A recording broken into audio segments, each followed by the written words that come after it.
under starlight's beam.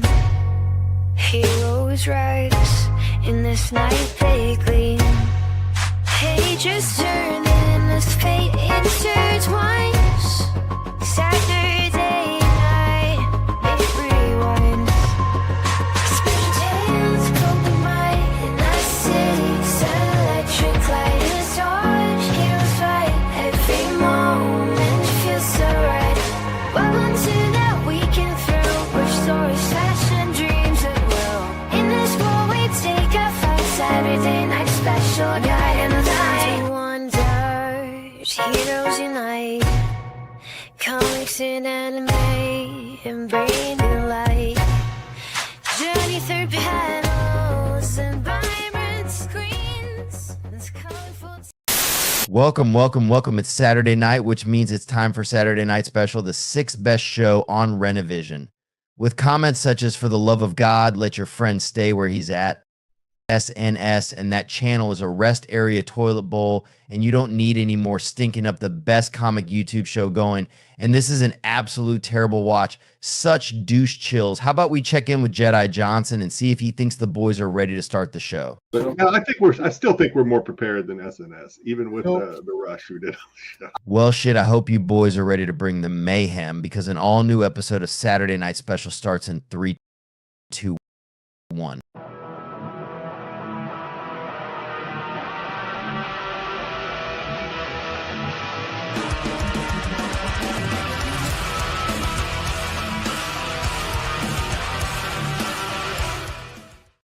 Welcome. It is Saturday night. You're locked into the 9th best show on Renovision, Saturday Night Special, where we will not be entertaining you this week because last week some nutsack told us we're not funny, just talk about comics.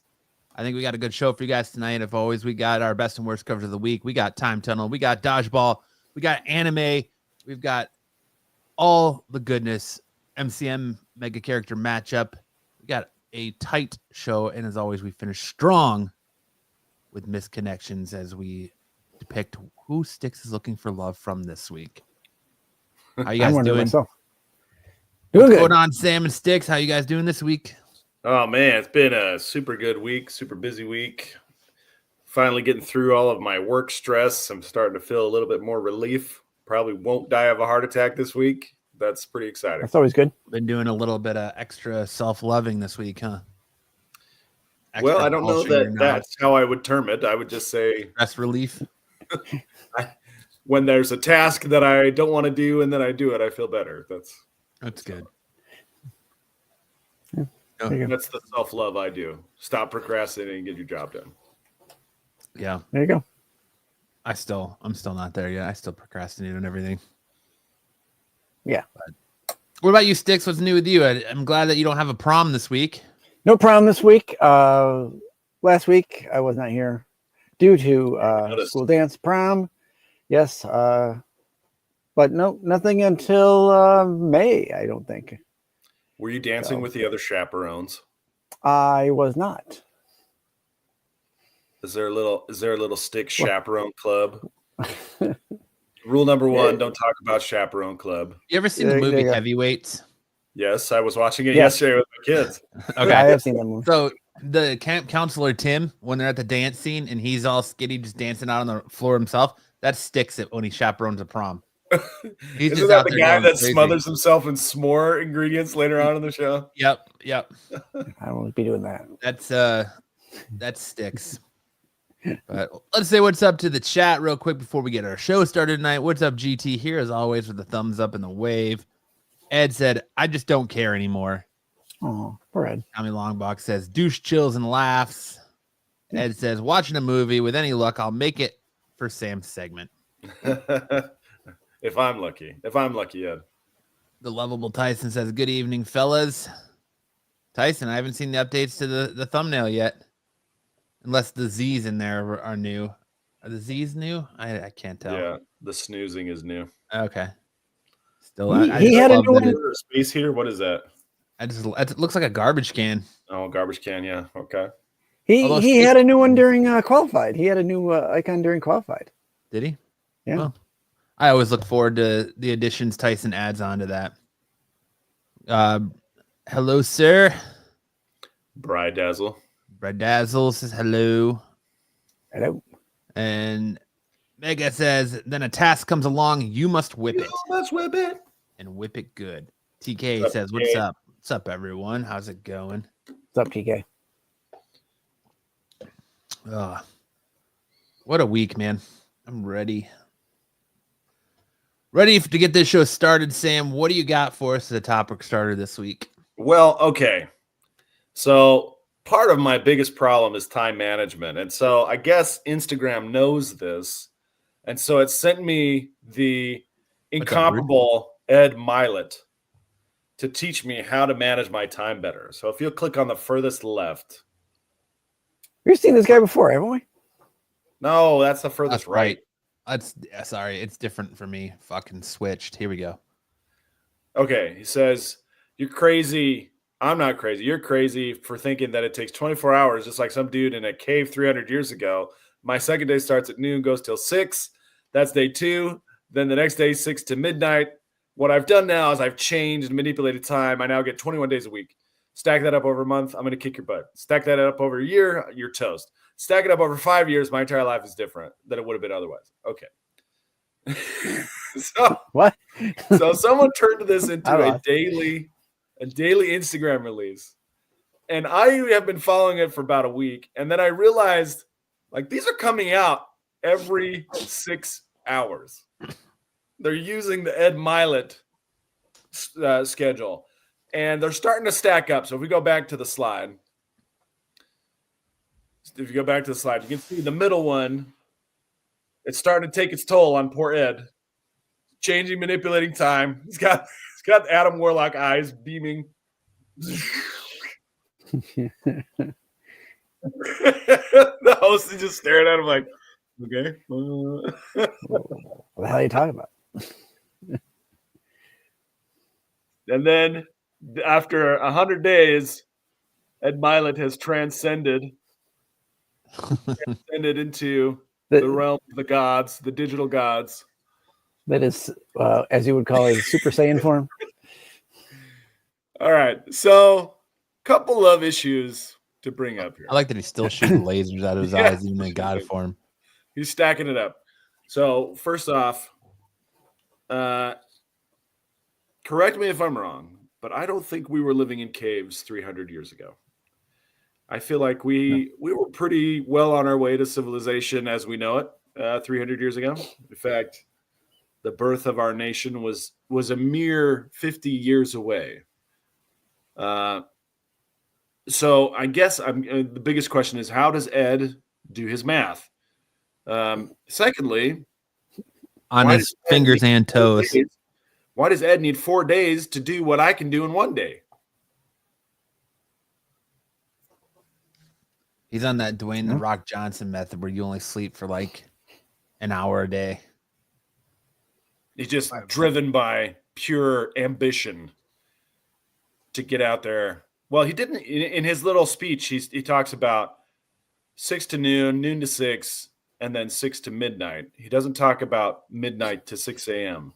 So I'm guessing he takes a sabbatical from midnight to 6 a.m. Little 6 catnap. hours of downtime. That's not a day. That's his time in the Goon Cave. He spends a little bit of time in the Goon Cave.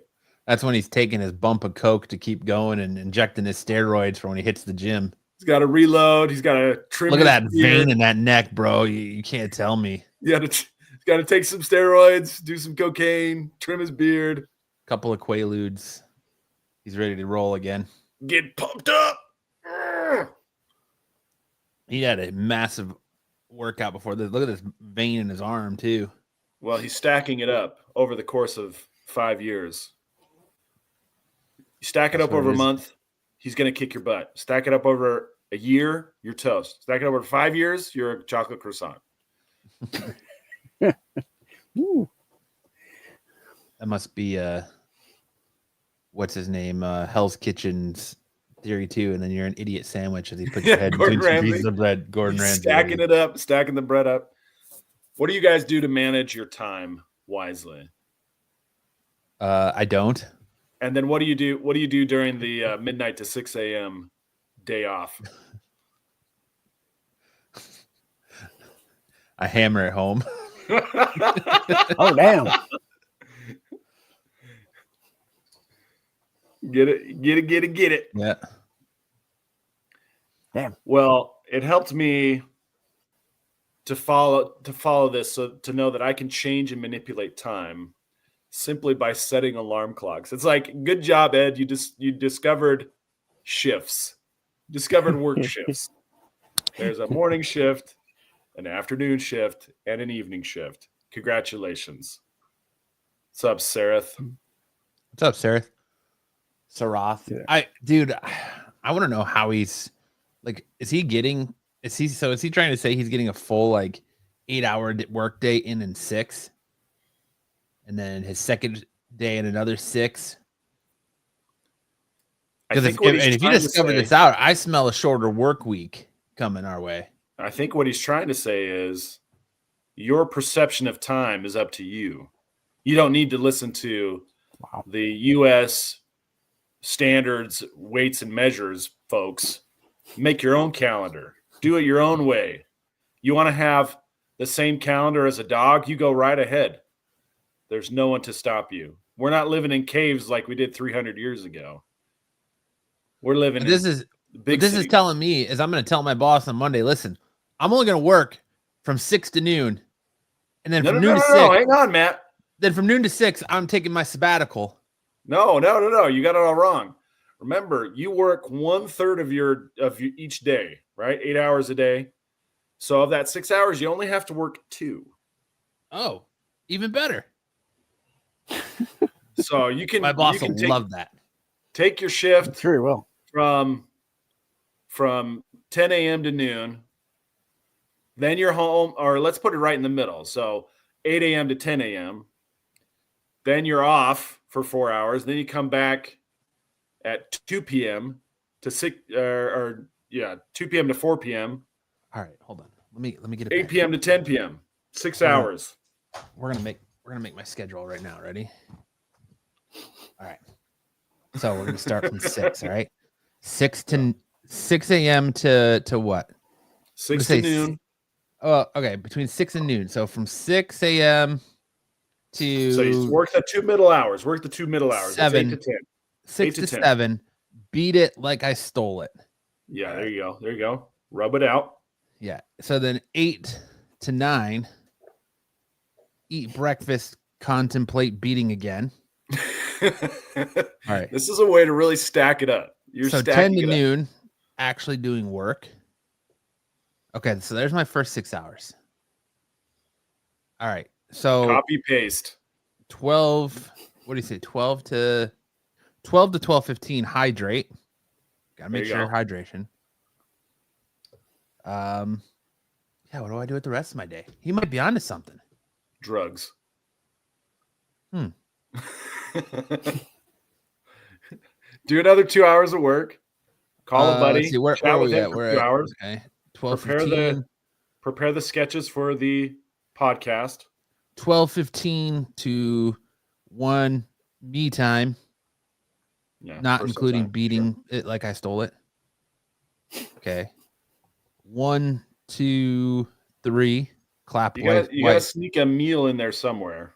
1 to 3. Eat lunch in clap wife's cheeks, because let's be honest, it's not like it takes me any more than 3 minutes for that. You can multitask. Yeah, that's true. Yeah, I don't know how much she would be happy about you eating a sandwich. eating a sandwich while Set I'm the banging plate on her. home Don't to worry her, about you know, that. I don't. My wife's hold my pretty drink. relaxed and chill about a lot of things, but I don't know Make if I'm sure you sitting chew there with your eating a mouth sandwich. closed so you don't accidentally inhale your lunch. Yeah, You don't want to And I choke think- on your lunch. yeah. I don't think she would appreciate if I was sitting there hammering at home while eating a roast beef sandwich. And I feel like that would be Very poor choice of words. very, very frowned upon in my household. Let's see. So now we're at 3. Man, that would give me so much more time in my day. Yeah. Stop working for the man. Start working for you. Make yourself the man. Hell yeah. Stack dude. it up. Turn everyone else into toast. If you put your food tray on her butt, it'll be an ashtray. You know, I'm going to tell my boss that. I'm going to be like, listen, my perception of time does not fit your reality. Ed told me that I only have to work 2 hours in the day. So you're still going to pay me for 8, but I'm only working 2. And tell him that if you stack it up over a month, he's toast. Stack it up over a year, forget about it. Pizza rolls. He's pizza rolls at that point. And then when I transcend, you're all fucked anyways. So you're gonna get laser beam eyes. Yeah. Whoa! The minute I transcend and become godlike to where you can't even see me, you're all fucked anyways. Tyson said, or TK said, it only works when you're the boss. Yeah, I did try to look up if he's still doing this. And apparently he's transcended so far beyond our understanding that his presence on the internet has all but disappeared. He is the internet. Yeah. It's like that scene in Lucy where she hits 100%. Yes, I was just about to say that. It's that scene in Lucy where she like just becomes dissolves into the internet. Oh man. I learned a lot today. And we're only 16 minutes in the show, and I feel like I'm a new person. Well, if you think about it, that's like 10% of your day already gone. Absolutely. And I've got to listen within the first half of the day. I've already relieved stress, pampered myself, had a sandwich, worked 2 hours, and I still have so much time left. Has Marco transcended? You can compress and condense time. You can bend and change and manipulate time. Don't let Marco dictate your perceptions. And maybe I'll find time in those open hours to be able to put together good content for this show. Let's not push it. Yeah, I know. I don't want to reach we have for the a stars. brand. We have a brand. We have to. I don't want to set expectations too high. But well, I hope everybody found this helpful. And if anybody transcends as a result, please remember old Sammy boy. I think Styx that's why Styx stays still young, because he follows this method. He's transcended. Yeah. He's Styx-sended. I've got a healthy leaf on life. That's all it is. Nah. Kids to get no time. They've got to find their own way through life, Sarah. Can't be caught. They have to learn how to transcend it at some point too. So they got to get on my level. There you go. I am transcending above all. Well, there you go. Those kids do enough to occupy my time. I get to transcend all by myself. That's good advice, man. Amen. That comment was godlike. Listen, we are all now smarter for Sam teaching us this. We are all now more prepared. Styx is actually going to ship people's books out because he can find time doing it with his method. He's not shipping my book. Marco can sure as hell slow down time when he's on SNS. Marco can do a lot of things. Marco is the time gobbler. If Ed Milet is speeding up time, Marco's gobbling it up like a black hole. Slows it down to olive oil and just inhaling it like he's Galactus. While Pete, his herald, finds him the next planet to devour, which is what he's going to do in Cliff on Comics next week. That's why Pete's sending him over there to devour another world. But make sure to check out Pete on Cliff on Comics this morning. He did Comics and Coffee with Cliff. It was a good show. Very good. Brucifer was also on another show today doing Only Slaps. It was a good show for a little bit. I caught of it before I had to go let my children occupy my time. So apparently in my newfound abilities to control my own time, I still have to make time for my kids. So That's all good stuff, but good stuff, Sam. You guys want to start getting into a little bit of news? Let's hit the news. Do it.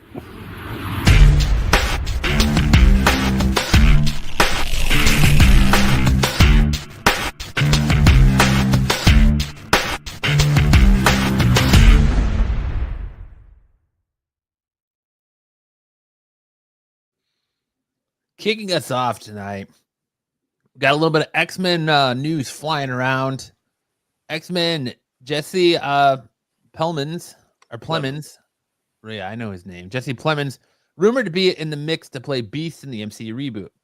We assumed Kelsey Grammer would be staying on as the MCU's Hank McCoy after his post-credit scene cameo in the Marvels, but it seems Marvel Studios is planning to cast new actors as Beast in the upcoming X-Men reboot. According to the hot mic Jeff Snyder, Jesse Plemons' Civil War, Zero Day, Breaking Bad is in consideration to play Beast in the movie. We're not sure if he's actually met with Marvel about the role or is simply a person of interest, but we can see quite a lot of fans getting behind the particular rumor. Plemons is just the latest actor to be mentioned in the connection with one of the main mutants' roles in the new film. Harris Dickinson and Jack Champion are reportedly being eyed to play Cyclops, with Stranger Things alum Sadie Sink, Cynic, a likely pick for Jean Grey, which we saw before. We've also heard that the Bears Ao Edaberry and DeWanda Wise are on the studio's radar to play Storm. Kitty Pryde and Gambit are also expected to be on the team. Does this casting news excite you for any more than you can possibly be excited for X-Men? I'm thrilled. I'm excited that they're talking about it, I guess. You seem like it. You just seem absolutely giddy, Sam. This really calm down, really Sam. I know you're excited, but throws water on my excitement for this movie. Calm down, Sam. I know you're excited, but let's take it down a notch there. I was okay with Sadie Sink as Jean Grey, but it seems like they're really trying to de-attractify all of these people. We want X-Men, but we don't want sexy X-Men. We want average-looking X-Men. Why average? You don't think Jean Grey was sexy? I mean, Sadie Sink, fine actress. She's a terrific actress. Also, in my eyes, still a child. Still a child. She's in her 20s. I know she's in her 20s, but I started seeing her in Stranger Things when she was still a child. At any rate, she's not Famke Janssen. Right? Can we agree? Sadie Sink and Famke Janssen, totally different levels. Totally different people. Yeah, sure. Totally different levels. And Matt is still muted. I don't know. Oh, I was gonna say, I don't know who that is. I think you just made that person up. You don't know who Famke Janssen is? No, who's Famke Janssen? She was Jean Grey in the first X-Men. Oh, okay. I didn't know her name. I didn't know the actress' name. I guess I'm like Marco in that standpoint, where I don't know who the hell you're talking about. I know who she is, but I don't know what her name is. If you would have said that one hot chick in the original, or hot redhead in the original X-Men movie, I'd be like, oh, okay, I got you. You gotta go out here. Her name's Famke. She's Dutch. Famke Janssen. She's like 6'3". Yeah. She's as tall as Hugh Jackman. And Jesse Plemons looks like he could be a fruit called a Plemon. You know, his face looks like a Plemon. It's like something that grows on trees. It literally sounds like someone is getting murdered. It looks like he should be playing Foggy and Daredevil. No! They're playing Skippo. That's all it is. What the hell is Skippo? Kind of like Uno. Oh, okay. So, no, I'm not super excited. I don't know who Harris Dickinson is or Jack Champion. He was in, I don't know. Did you see the movie Iron Claw? I'm assuming not, but I don't want to make assumptions. No. Iron Claw is a really good movie. If you're a wrestling fan, it's a great A24 movie, but sad movie about the Von Erich family. He was also in Baby Girl. I don't think I've ever seen that. I'm going to look him up real quick. But I want Gambit. Do you want a new Gambit or do you want Channing Tatum Gambit? Do you want him to have another go at playing Gambit? I'm getting excited by the X-Men. I like Jesse Plemons. I think he does a great job of being an actor. And I mean, but it feels like he plays kind of like a lot of the same characters almost as to like, and I see that like he kind of has that character where it's like a nice guy and then he can kind of slip into being like a psychopath almost, feeling like if you've ever seen him in the movie Game Night with Jason Bateman or Blink Twice. I don't think I've ever seen Blink Twice. Or how he was in Civil War, if you saw that movie. I'm not talking about Captain America. He's got great acting abilities, but it would be weird seeing him as Hank McCoy, I think. But if they're gonna go the route of making him Dark Beast, I think he's probably the best actor for it. I think it'd be a good choice. See, it's fine. I'm sure it'll be fine. It's fine. Everything's fine. Alan Richardson says he wouldn't even have to pay him to play the DC Dark Knight. He's really making a hard pitch to play Batman and Brave and the Bold. I'll do it for free. Feature star Alan Richardson was a fairly popular pick to play Batman even before he made a massive impact in the title role in the Prime Video series. But the fan cast really picked up when the DC Studios co-head James Gunn announced that the new actor will play the Dark Knight in DC The Brave and the Bold movie. For this part, Richardson has fully leaned into the campaign, expressing interest in doing the cape and cowl on a number of occasions. Richardson took part in a Wired's latest autocomplete video, and the Batman rumor came up yet again. The actor is definitely still hoping to get the opportunity to play the iconic DC hero, joking that they wouldn't even have to pay him to star in The Brave and the Bold. He also gave us a little hint as to how his Bat voice might sound. What's amazing to me about this rumor of the Batman or the Batman desire and the zeitgeist is the fact that James Gunn has personally announced publicly on his Twitter or X or whatever, LOL, he's not playing Batman. He's not playing Batman, and this thing will not die. I get asked every day if I'm playing Batman. Yeah, I would play Batman. Would I pay handsomely to be Batman? You wouldn't even have to pay me to be Batman. I would don the suit. Gotham is mine. Look at that. I don't even have to practice. It just comes out naturally. Is there a chance Gunn and company might consider Richardson in this role? Anything is possible, and it's worth noting that while these campaigns rarely result in the actor landing the gig, it is not unheard of. Rumors persist that the Batman star Robert Pattinson will ultimately wind up staying in the DCU's Caped Crusader, but Gunn recently confirmed that a new actor is being sought. Neat. Here in Florida. There are lawyers in Florida. There's you got Sticks, attorney at Life Law. You can ask Sticks. I practice everywhere. Yeah. He's able to practice in all states. In all realms of reality. Yeah. Yes, he was good enough Fargo as well, Sarah. I've passed a bar in many of a state. I never went in, but I passed it. I think he would be a great Batman. Honestly, he's jacked and massive in reacher. He was good as Hawk in the Teen Titans series.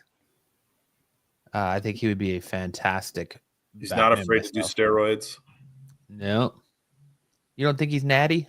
No, heck no. It's so dumb. It's so dumb how these guys are like, oh, I'm 100% natty. Not possible.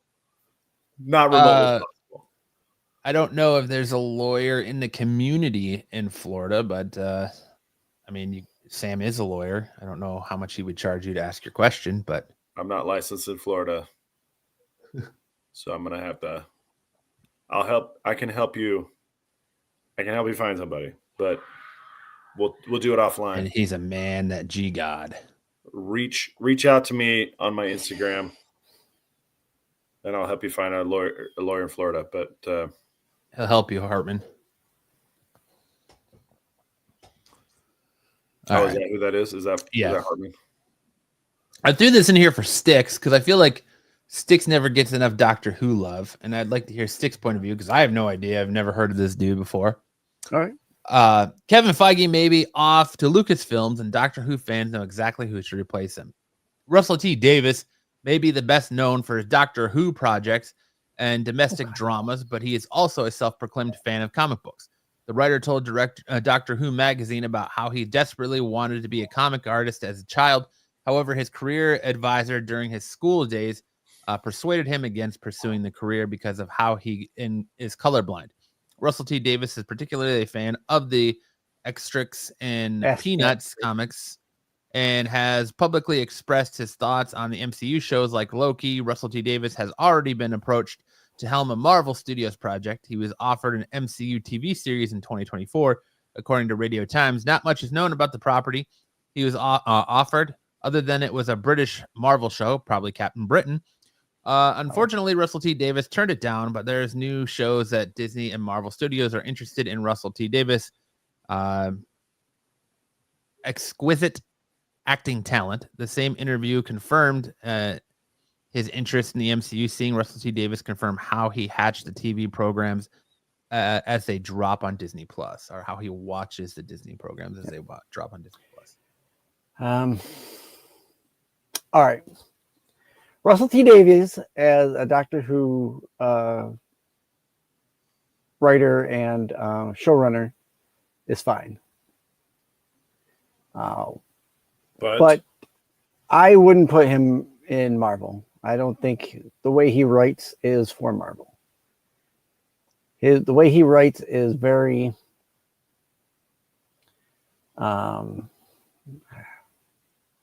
one-sided or woke, or however you want to put it. He does write as of late. Now, in the early days of Doctor Who, he was fine. He had more of a constraint on him, so he couldn't put these woke ideologies into Doctor Who. Now he kind of does, because he runs it more so than he did before.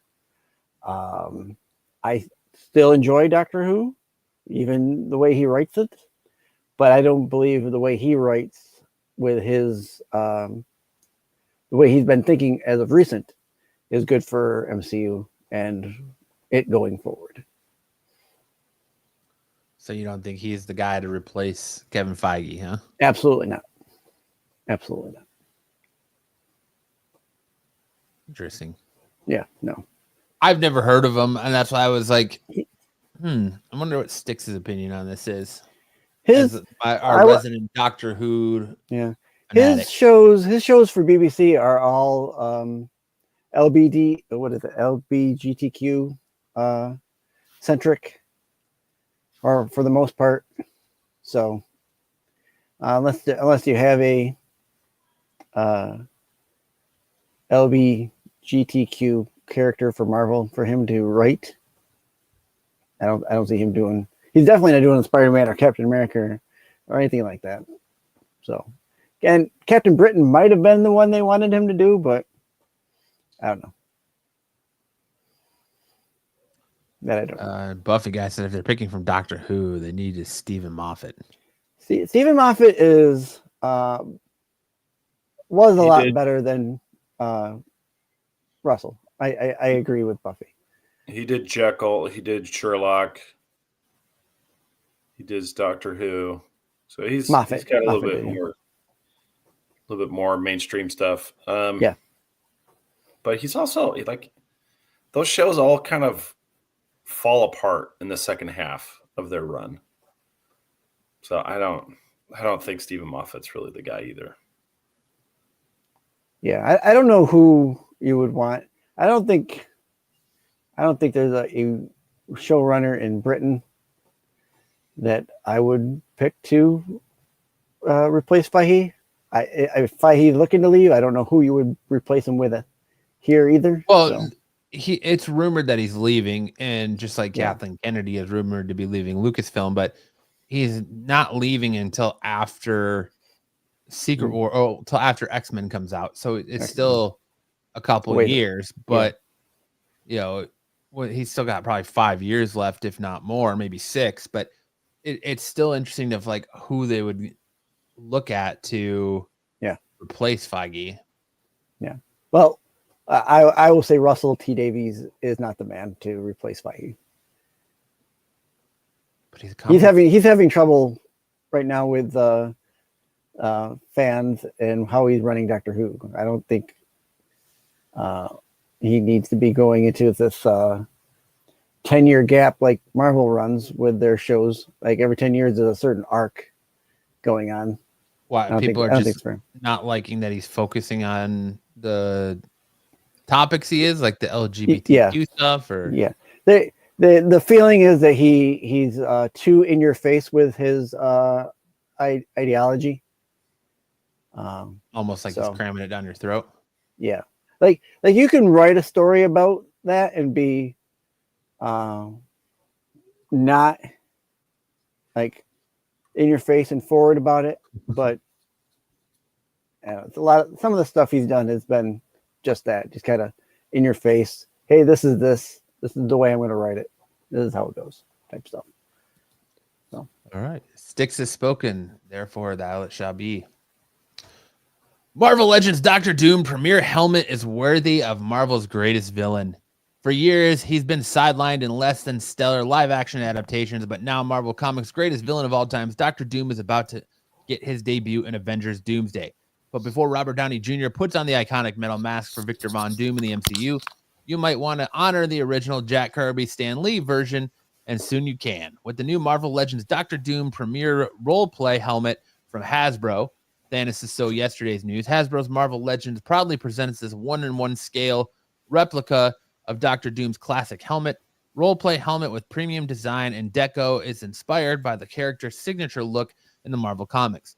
Marvel role-play set comes with a green fabric hood inspired by Doctor Doom's signature robe, including a stand, and is a great for displaying if fans, collectors are wearing with the Doctor Doom Halloween costume or Marvel cosplay.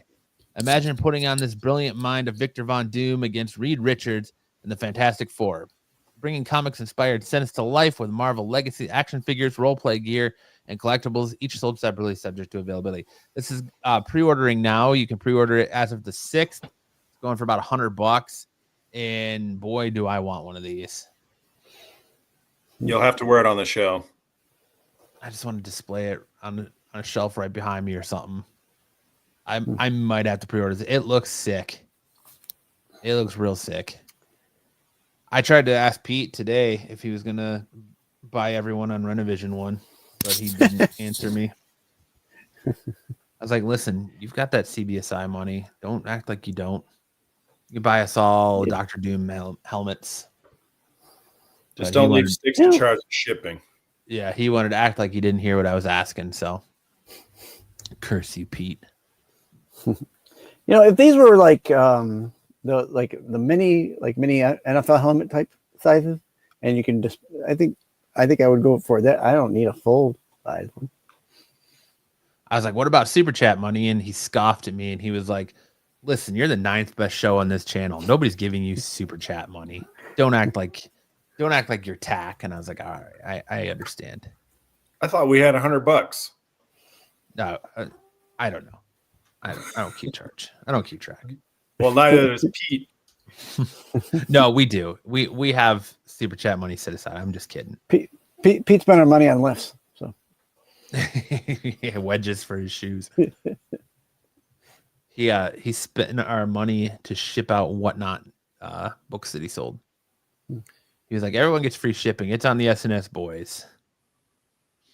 But well, good for us. Any Marvel collector will be happy to have this helmet. I know I want one. I just not a big fan of pre-ordering things. That's all. I don't like pre-ordering, but then I get pissed off when I can't get one. Because I'm like, I don't want to spend money right now to get something in 6 months. I don't want to be Dom and pre-order something and be waiting like 6 years for it still. Oh, God, yeah. I will say, I don't think this helmet here will end up at Ollie's. I think this will be something that actually does sell. Yeah. I'm just afraid that it'll sell out and then they won't remake it, reprint it, and then it'll be like ungodly in the second market. Oh yeah, they don't really. Tyson says, you guys have all that cash from Really that raid a bit ago. Yeah. Mhm. We'll have to have our lawyer contact Pete to follow the money trail. Moving on. Speaking of Doom, Spider-Man 4 will serve as direct sequel to Avengers Doomsday. There have been numerous theories and rumors relating to Sony Pictures and Marvel Studios' fourth solo Spider-Man movie, and speculation really kicked up a few notches when some pretty wild reports about which characters could be involved in the story started doing the rounds a couple of months back. Now, a new rumor may give us a better idea of what to expect. According to Daniel Reichman, I can't. Reitman. My mouth is so dry. Spider-Man 4 is basically being developed as a direct sequel to Avengers Doomsday that will bridge the gap between the 2026 film and 2027's Avengers Secret Wars. We've heard that Tom Holland's Wallcrawler is going to have a major role in Doomsday, so Spider-Man 4 serving as a follow-up to at least some extent would make sense. Though Spidey didn't feature in the recent MCU concept art that found its way online, the image did lead to some intriguing theories related to the iconic hero's role in all three films mentioned above. Scooper, My Time to Shine, has chimed in following this weekend's concept art leaks from Avengers Doomsday, reiterating previous reports about Spider-Man 4 being a battle world story. The insider suggests we can expect a lot of Spider people in the movies and pointed to Spider Island being a strong possibility. In Spider Island comic book event, the Queen teams up with the Jackal and gives everyone in New York City, including other superheroes, their own spider powers. Gordon says they should charge extra for the cloak and armor. Dice says SNS deserves that NIL money. Yeah, right. Does Craven solo movie ruin a chance of getting a last hunt? I think so. Yeah. I absolutely think so. Unless it's done MCU style. And I mean, right now they're treating all those Sony movies, except for, even though Sony still owns Spider-Man, they seem to be treating those Sony movies as different universes than our Peter Parker set in. So we could still see an MCU Kraven's Last Hunt. I would love to see an MCU based Kraven's Last Hunt, but I think Aaron Taylor Johnson and pretty much killed that. And I can't say it's all his fault, but yeah, I think that movie pretty much kills that, but hopefully not. It's not, not a casting problem. It's a writing problem. Well, and I don't think we're going to get that either because Tom Holland signed a new deal, and I think it's for I want to say it's for 6 movies. And what a lot of people are speculating is that Doomsday and Secret Wars are 2 of those 6, but that's not it because Secret Wars and Doomsday are actually on his old contract. So he's got Spider-Man 4, 5, and 6 are on that deal. Then plus cameos in other movies. So he's going to be in a lot. I wouldn't be surprised if he's in the second Fantastic Four movie. I don't know. We broke down here and on my channel last week those leaks. It looks like a lot of this stuff is going to take place on Battle World, where you're going to have different, they're going to be all in Game of Thrones-esque clothing. A lot of different concepts running around. Spider Island is interesting. It's going to be, I would potentially say, if you're a collector of all those Edge of Spider-Verse books or Spider Society stuff, maybe hold on to that because you don't know and speculate what Spider people are going to show up in it. Could we potentially get Spider-Gwen at some point? Who knows? I think that would be super dope. But I'm down for a Battle World movie. Give you a little bit of change of pace for Spider-Man, kind of change the status quo up a little bit, change things from the home trilogy. And there's been a lot of talk that the new trilogy is going to be titled Spider-Man 4 Brand New Day. I hope that's not the case, but who knows what it's going to be called. But Spider Island would be a cool storyline to go through. But it'll be interesting to see what Sony does with Spider-Man moving forward, because they've said we're not making any more of the Spider-Man villain movies, but there is that rumor, or well, not even rumor, but confirmation that a Miles live-action movie is coming. Whether that's going to be in the MCU or not, we don't know. I'm assuming it is. It's what it made it sound like, I think. But I'm very interested to see Marvel in the last week has become very interesting again because when we were in COVID and lockdown, it seemed like everything was leaking out constantly. And that's what really kicked off the Marvel speculation and all that. And now they're trying to, the Russo brothers said they're filming in locations in England that are specifically been scouted to prevent leaks. And a lot of the movie, like 75% of the movie is going to be shot on sound stages to prevent leaks. And I think that's great. Like it was confirmed by people that are connected to the concept artist that those leaks that came out last weekend are real. But the caveat is they're old. And there was a lot of characters that are in these movies that were removed from those images.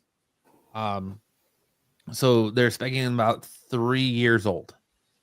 So they are older, but they are in fact real. So it'll be interesting to see what they do. And they've seemed to have really given Marvel that shot in the arm that they were looking for and had people wash the bad taste of, again, like I got criticized for in the comments last week, Captain America Brave New World. I like the movie, but if you do a little looking around online, it wasn't the best well-received movie. So I don't know. Marvel seems to be doing a lot to try and make you forget about that. And now these rumors of potential Robert Downey Jr. writing backstories for Doom and these leaks and everything, all this news about Spider-Man 4, and it's really keeping the community and stuff going. So the Mega says, I got a whole short box full of Spider-Verse bullshit. There you go. Because you never know who's going to show up. Yeah. Be a good time to bring, Spider-Gwen in, Miguel O'Hara, bring Ben Reilly, bring Kane, who knows, Spider-Ham, all of them. Just bring them all. Spider-Ham. But bring Toby and Andrew back again. There's a lot of talk of grounding it more and not making it a multiverse movie. But if they're going to do Battle World, that's not the case. And he was mentioned in episode 2 of Disney Plus's Daredevil. I don't know if you've watched that this week. He was mentioned by Kingpin and Daredevil. So pretty interesting stuff in Marvel right now leading into Secret Wars and Doomsday. There's a theory going on too that if Doomsday is going to be an entity from the original timeline that was wiped away by He Who Remains, and the 616 is the sacred timeline that He Who Remains created, and that this Doctor Doom is going to be from that original timeline. And in this time, the 616, Tony Stark isn't actually Tony Stark. He was adopted by Howard Stark and his wife after they had a miscarriage, and that this Tony Stark in the 616 is actually Victor Von Doom, but they just changed his name as he was adopted by the Starks. I don't know how I feel about that theory, but that's a lot of string pulling right there. There's a lot of rumors out there that Doomsday is going to be like them, Victor Von Doom witnessing all these things from outside of the universe as he's trying to create Battle World and put everything together to make one and save the multiverse. But that sounds more like the Beyonder than Victor Von Doom. Well, I mean, yeah, but it's kind of what he did in the 2015 Secret Wars stuff. Yeah. When I know. Took the powers to become God Emperor Doom. So, in a personal favorite of mine here, Kevin Smith penning Archie meets Jay and Silent Bob comics. Filmmaker Kevin Smith is writing a double-sized crossover comic in which the wholesome Archie comics character meets the edgy protagonist of his film universe. This mature title takes place in a continuity of Smith's filmography, with the book set after the events of 2022's Clerks 3, which, spoiler alert, includes the death of Dante Brian O'Halloran. Archie plays a role in the healing, Smith tells The Hollywood Reporter, of the story, which features Archie landing a summer job at the Quick Stop and stirring up a friendship with coworker Randall Graves. that actually makes me super excited to read an Archie comic. Never the biggest Archie fan, but one, I'll support anything Kevin does. And two, the thought of Archie and Rand, like how vulgar Randall is, and just like the wholesome nature of Archie, those two personalities coming together is going to intrigue me, I think. Yeah, Megan says I'll buy this. Absolutely. I'll buy this all day. But that comes out, I want to say this comes out in July. So if you're a Kevin Smith and an Archie fan, see what happens when Archie starts working at the Quick Stop. That's it for news, and we'll hand it over to Sam for a little bit of bigger news. But this news is anime. Watch your ears.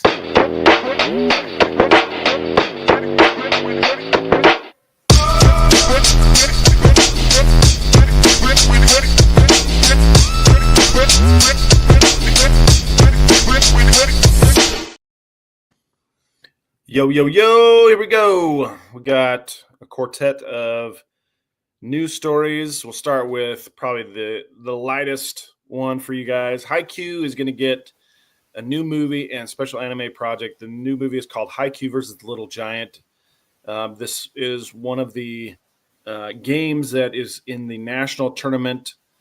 It's towards the end of the series, and then they have one. It's monsters. It's a Haikyuu where monsters are, or where monsters go, and it's about the very powerful volleyball players in Japan coming together and forming a national team. So look for this. It's going to be coming up early next year. That's what the speculation is right now. Early 2026 for the last Haikyuu movie. All right, next up. Last week we talked about the Japanese release of Demon Slayer, and this week we got the U.S. release, going to be September 12th for the Infinity Castle movie number 1, Infinity Castle Part 1, in both sub and dub for American audiences.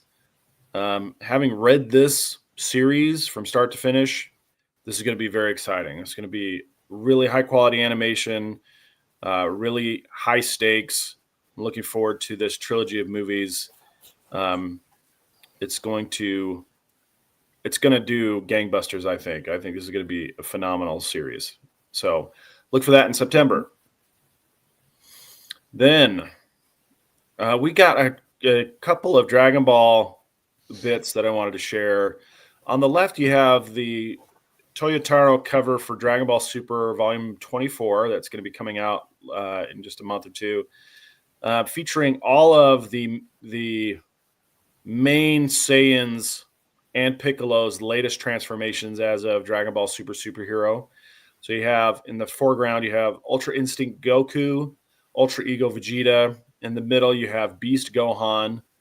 In the back left, you have Orange Piccolo, and then you have Legendary Super Saiyan Broly in the back right. This is fueling speculation that Dragon Ball Super should be making its return soon, which is with Toyotaro at the helm, dictating the story beats. That would be exciting. We have a lot of ways that it could go. We still haven't yet seen the Black Frieza battle. That would be the next kind of major story arc, is Black Frieza. So we're looking forward to that. But at the same time that we get that, we also get this news from the Dragon Ball Daima series producer Akio Yoku saying that Daima is officially canon according to the studio. And why that is troublesome is because Super Saiyan 4 Goku does not make any appearance in Dragon Ball Super, nor does Super Saiyan 3 Vegeta make any appearance. And so there's some conflict between what we just saw in Daima and what's been going on in Super. And how can they both be canon when it doesn't look like Goku or Vegeta have ever used those transformations? So I don't know. I don't know if it's a good sign or not for Dragon Ball Super. Dragon Ball Super might be just shelved for now until they can figure out what to do with the Dragon Ball properties next. They certainly want to continue it because Dragon Ball is a huge IP. It is a huge IP. It makes so much money. Billions of dollars are pouring into this IP. So they can't leave it on the shelf forever. It is going to come back at some point. But is it going to come back with even spikier hair, or is it going to come back with more of a hair rock band vibe with Super Saiyan 4 Goku? Are we going to get a continuation of the Daima, or are we going to go back into Super? That's the question. Right now, we don't. I think not using the Super Saiyan 3 transformation makes sense just because of the exertion it puts on your body, because it was always meant for a transformation that was supposed to give you a power boost to end the fight fast, and it drains your stamina the longer you use it. So it would be interesting if they wrote it like Vegeta just never uses it after that because it's not an effective transformation for his fighting style. But here's my thing as a lifelong Dragon Ball fan, and I don't know if you feel the same way, Sam. Continuity in Dragon Ball is like the biggest argument, and I feel like it just doesn't exist because constantly Toriyama would come out and just retcon everything all the time, because someone would ask him and be like, "Oh, I forgot about that," or it just seems like he never kept what he did previously, in the back of his mind, and he would just retcon it, and you go about your business. Like, canon about Dragon Ball is the biggest argument. I think one of the biggest arguments in this fandom. Well, so Dragon Ball GT began, I want to say it was like 2, maybe 3 months after the end of Dragon Ball Z. They started airing Dragon Ball GT. And while Toriyama had a little bit of involvement with it, he really wasn't the main creative force behind it. And what's ironic about that is that he didn't really appreciate all of the directions they took with it. But Daima takes a lot of those beats. Daima adopted a lot of those same flavors. So, like, if you're watching Daima, it is GT light. It's like they distilled all of the fun parts of GT and got rid of kind of the overarching slog. Like, there was a lot of slogging from place to place in GT. And so they got rid of a lot of that stuff and kind of really distilled it down to its essence. But Glorio and Trunks share a lot of personality. And then you have Yes, they do. Pan and what's her name? Pansy. Her name's Pansy, right? Yeah. They share a lot of similarities in character. And so there's still that same kind of adventurous spirit that was present in GT in Daima. And so that, I think, is what Toriyama really likes to write. I don't think he really likes the power scaling, fighting, because it's not very creative. You don't have to be very creative to do that. It's basically, it follows the same beats as a wrestling match. One guy powers up, he takes the lead, then the other guy powers up and he takes the lead, and then there's kind of a chaos in the middle where a chair gets thrown into the ring, and that's basically what it is. The transformation is the chair getting thrown into the ring. And then the other side has a chair thrown in the ring. So there's all these things that you basically know how a fight scene is going to work in Dragon Ball, because it's the same script for all fight scenes and wrestling scenes that you ever see. But it is still a formula that works. On the other hand, I feel like Toriyama really likes the exploration and the adventuring. But now that he's gone and we don't know who's going to take the reins, it'll most likely be Toyotaro, but we don't know for sure. Well, Shueisha has a whole Dragon Ball room that, like, think tank that works on this stuff. So I don't think it'll be just like Toyotaro on his own, but in the same vein though, like, they like to write things off in dialogue. So it could just be like at one point, Goku later on when they're fighting Moro, somebody asked him about Super Saiyan 4, and he's just like, well, when I was fighting Beerus, I felt like if Super Saiyan 3 I couldn't land a punch, Super Saiyan 4 wouldn't have been effective. And then after that, he finds out about Ultra Instinct from Whis. And so now he goes, okay, well, there's a higher thing to shoot for. So using that transformation is effective. And essentially you would think God and Blue are going to be above 4. So 4 just becomes ineffective. When you got Blue, what do you need 4 for now? Yeah. At any rate, it is an interesting conundrum, and ultimately what I think is going to happen is they're going to continue down the path that's going to sell the most swag. It's going to sell the most books, sell the most subscriptions, whatever. They're gonna keep trying to monetize this, and it'll probably lead us down the GT path of some hits and misses, but mostly hits. So there will continue to be Dragon Ball well into the middle of the century, I'm sure. But like they could write Dragon Ball for the next 5. If they rebrought Super anime back and they adapted the Moro arc and the Granola arc, that's probably 5, maybe 6 years of content that Toriyama was very hands-on for before we even felt the missing of, the absence of a Toriyama-led Dragon Ball team. Well, so Toyotaro says that all of the story beats that he got from Toriyama were just notes. They were just bullet points. So it's mostly Toyotaro. And the Moro arc isn't that long, and the Granola arc isn't that long. They would probably take a season each. So that's 2 years of, I mean, I guess you could split them up. So let's be generous and say 4 years or 4 seasons worth of content.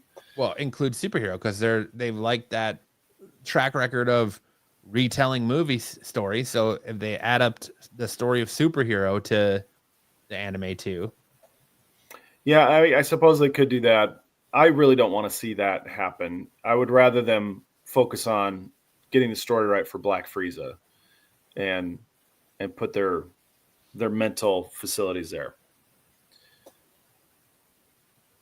That's what I'd like to see. And so Sam is guaranteed to have a segment, job security. Thanks, Ed. Anyway, that's kind of where we're looking. There's some promising things happening in Dragon Ball, but nothing has been confirmed yet. Hopefully within the next month, we get some confirmation about the direction they're going to take this series, whether it's down the super path or the diamond path or something, totally different. Let's keep it going.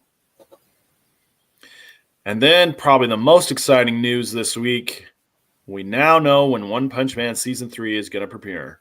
It's going to be in October. And if you don't put the sound on, but if you click on the picture, it'll give us the sizzle reel for Season 3. So here we have the Class S heroes. They're giving us a showcase of Class S. This is going to – so the interesting thing about this little teaser trailer, it was all animated by one guy. One guy's been working on this sizzle reel for probably the last year just by himself. And this is going to lead into the story of the Monster Association Garo arc. So hopefully Season 3 is long enough. I mean, it's been 6 years since Season 2 came out. So hopefully Season 3 is long enough for us to get through the Garo arc. Because there still are a lot of stories to tell in the One Punch Man universe. And I would like to see more of it. It's just black. That sucks. That is like, it's a 2-minute video, but it's all black after that. This is by the same studio that did Season 2, right? Yeah, it is. It's the same studio that did Season 2. Look how bad that walking animation is. Yeah, this like a swag. That's like his Conor McGregor walk.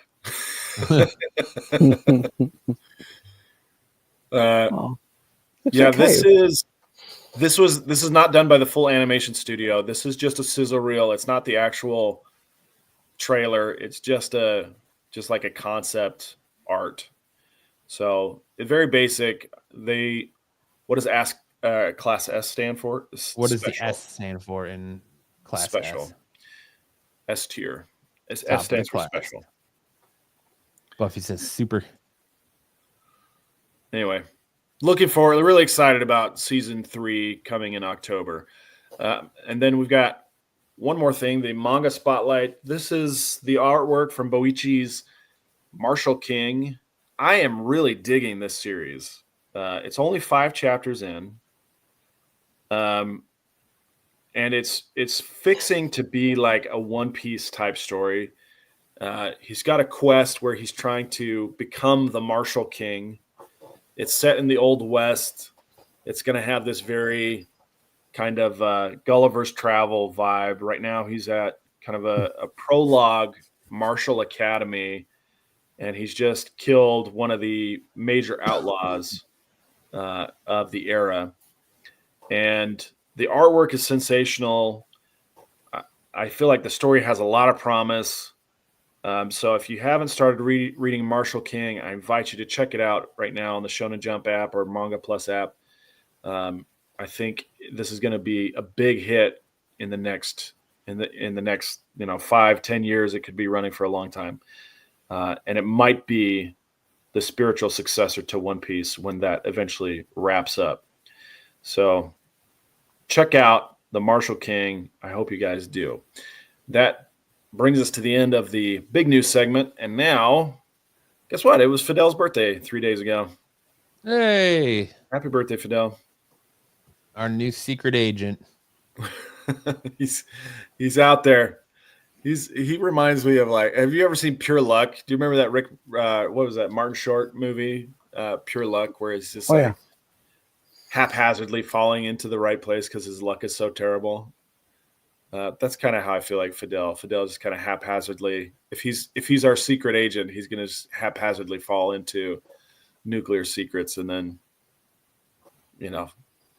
he's gonna flop, and he's gonna make something good happen. But Some say Fidel is the secret of ending the conflict in Ukraine. yeah, I don't know who's saying that. Fidel, he's our man. If he can't do it, no one can. Yeah. I don't have any highlights from this week. The camera didn't work this week, and I don't have any football. So that'll just bring us right into our next issue, Fidel's Mossad.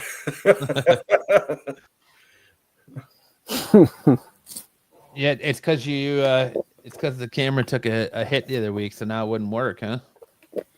Oh no! What happened was, I was setting it up, and I got a call from the guys saying, "Hey, we're locked out. Come let us in." And I just forgot to set it up after I went to go let them in. Wow. So it was user error, not equipment error. A likely story. All right, that leads us right into mega character matchup for this week, and I'm gonna let Sam keep going this one while I get a drink.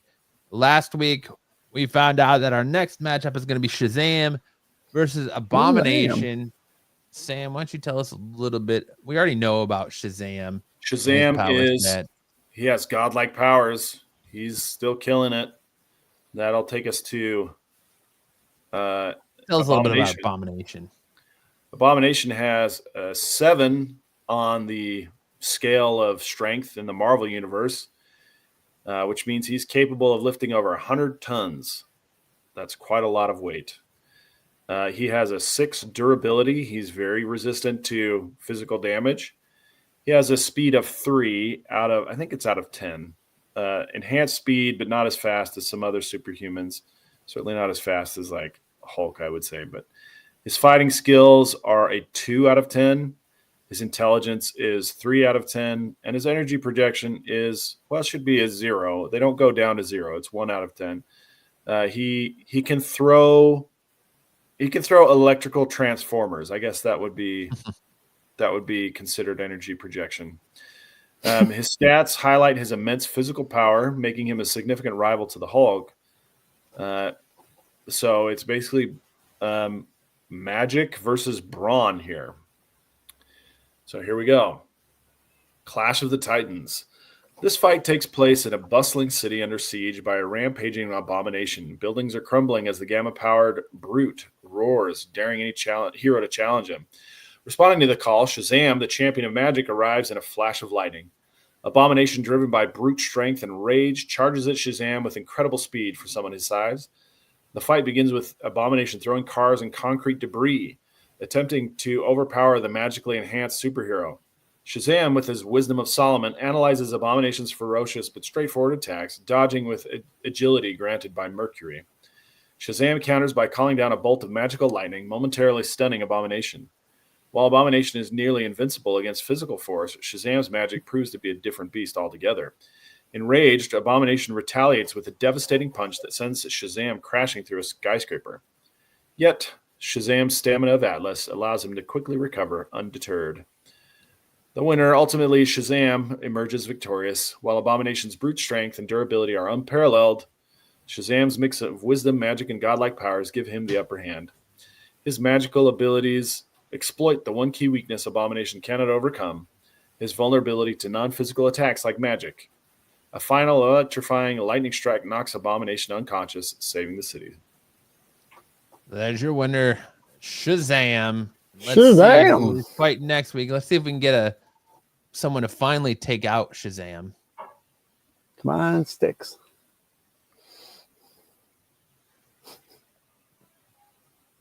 Everyone's holding their breath. Shang-Chi. Maybe. Maybe. Shang-Chi up against Abomination next week. No, up against Shazam. Up against Shazam. Shazam. Shazam! And that'll lead us right into best and worst covers of the week. Watch your ears.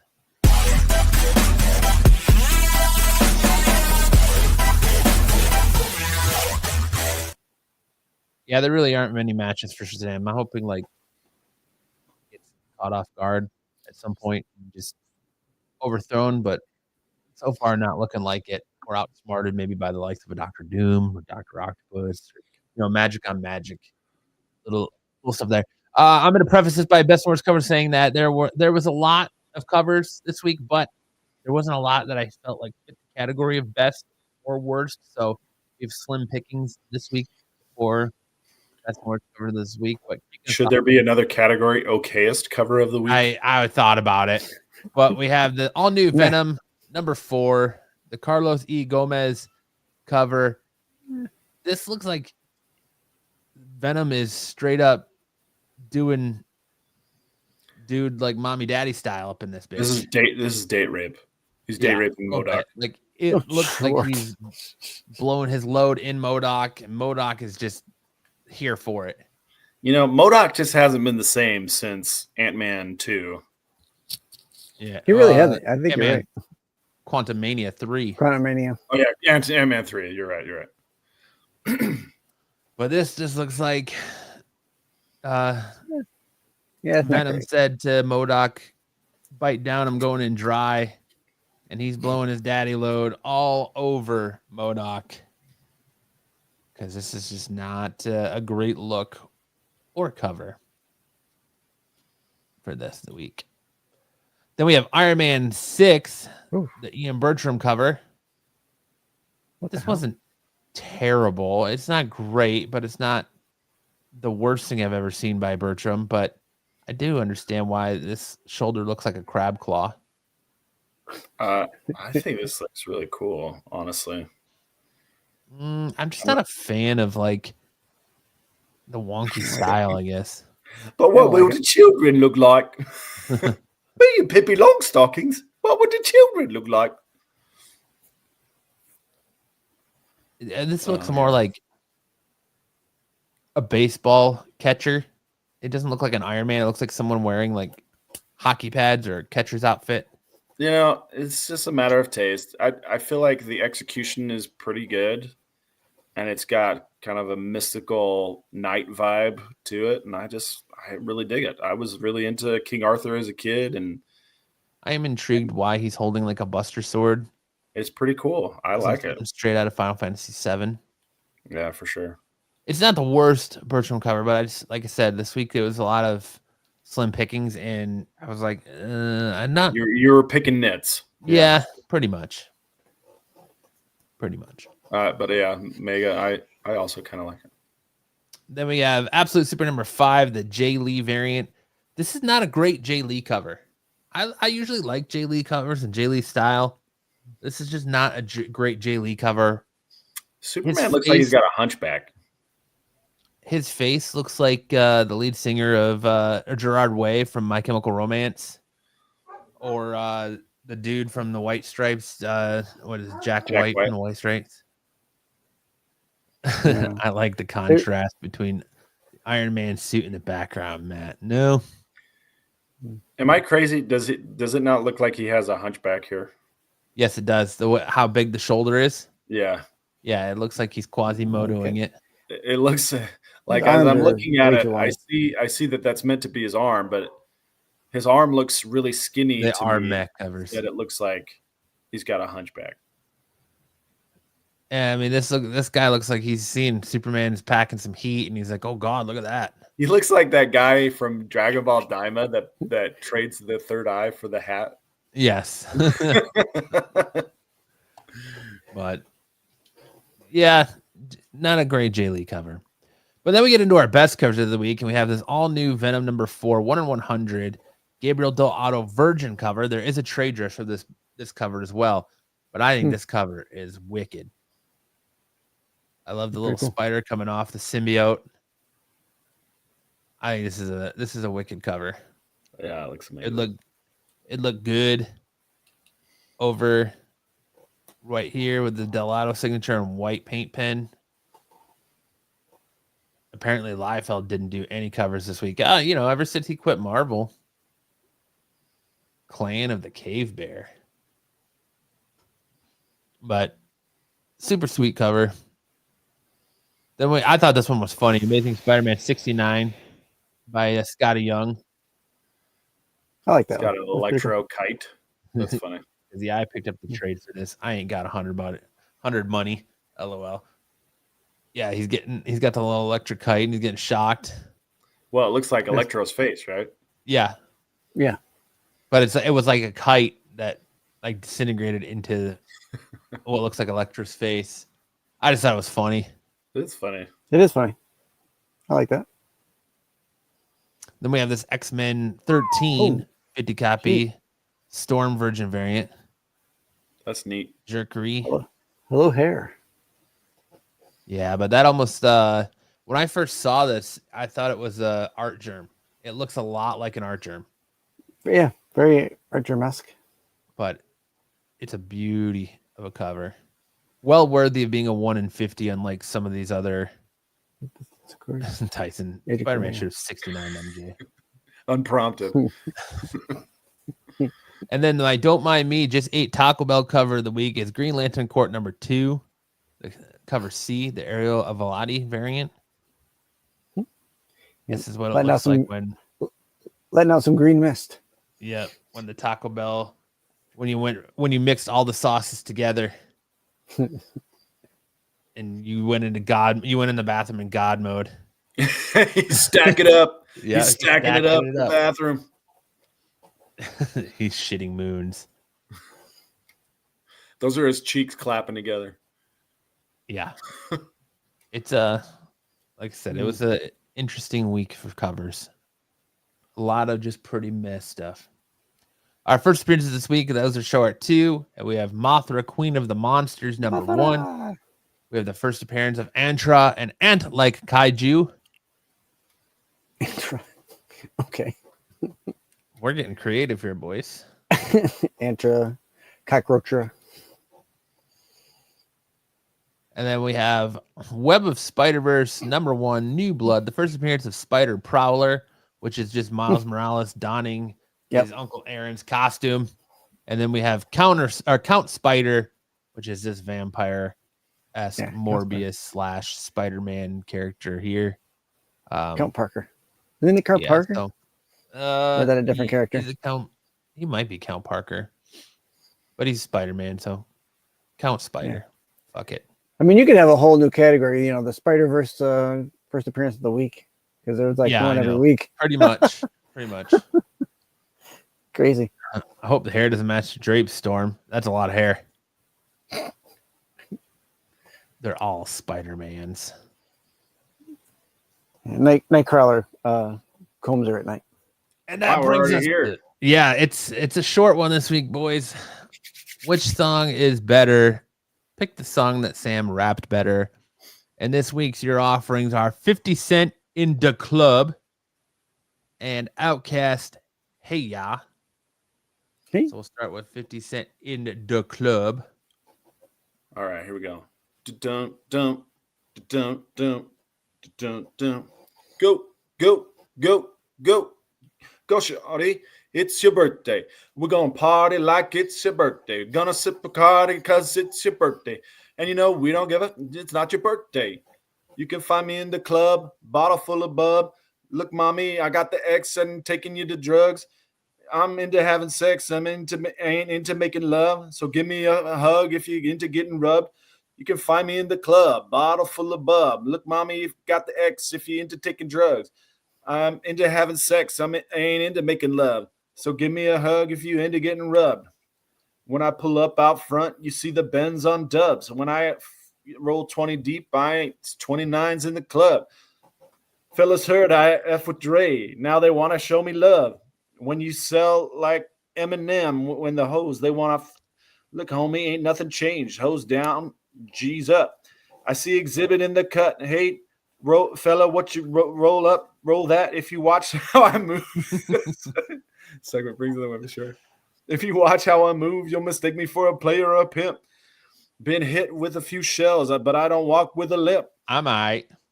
In the hood in LA, they saying 50, you so hot.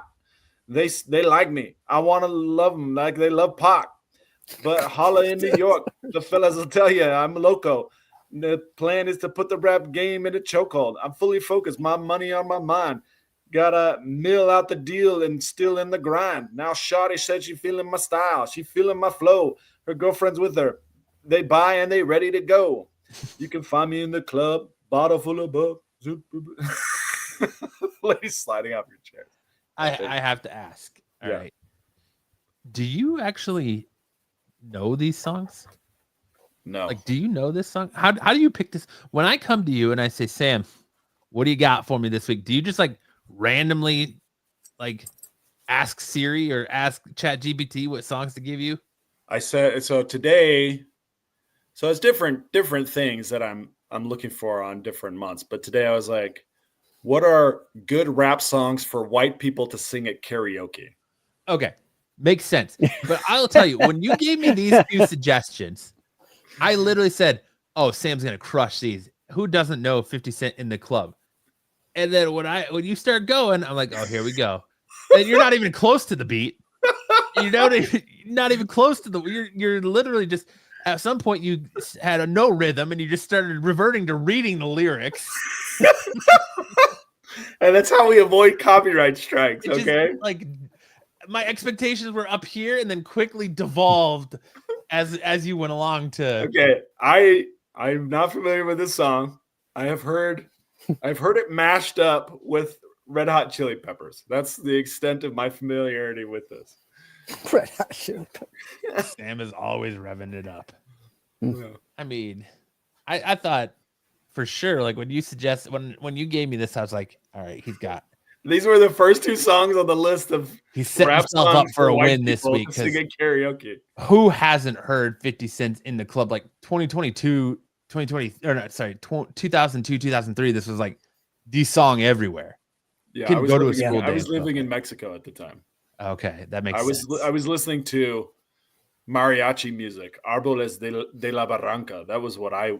Árboles de la Barranca, porque no. I'm not player hating. I appreciate Sam's attempt. I just had to know because, like I said, I fully expected Sam to come in here and blow this one out of the water. And then when he started, I was like, that doesn't sound like the beat, but all right. And then he started going and then started just reading the lyrics instead of with no beat, no rhythm, nothing. He just straight up, you can find me in the club, bottle full of bub. Look at mommy, I got the exit if you want to take a drug. Like, I had to ask because I was like, come on, man. All right. Let's go to the next one. I thought for sure you had this. This next one I should do better. Next one I'll do better. I'm skeptical now. All right, here we go. Here we go, Sam. 1, 2, 3. My baby don't mess around because she loved me so, and this I know for sure. But does she really want us to see me out that door? Don't try to fight the feeling, because the thought alone is killing me right now. Thank God for mom and dad for sticking two together, because we don't know how. Come on. Hey, hey, okay, we'll skip to the verse. You think you've got it. Oh, you think you've got it, but got it, just don't get it till there's nothing at all. We get together. Oh, we get together, but separate always better when there's feelings involved. If what they say is nothing is forever, then what makes it love the exception? So why are we so in denial when we know we're not happy here? Y'all don't want to hear me. Y'all just want to dance. Oh, hey, hey, don't want to meet your daddy. Hey, just want you in my caddy. Hey, don't want to meet your mama. Hey, just want to make you come on. Hey, I'm just being honest. I'm just being honest. All right. See, right when I was criticizing you, you came back and totally redeemed yourself. Oh, it was a fun segment. I get to You've heard experience Hey Ya it. before, I take it. You had to have heard Hey Ya before. I like Sticks playing hype man behind Sam's Flava Flav. Flava Flav. Sounds like an animal mating call in there. Nailed that, Hey, Sam. mating. That- I like the mating part. That one might get us the copyright strike. That was pretty good. Good job, Close Sam. enough. And now it's time for our Who Said That Quote of the Week. And I don't see him in the chat, but our Who Said That Quote of the Week goes to Terry Floyd. Just one question, Brucifer. Are you going to eat that pickle? Yeah, he is.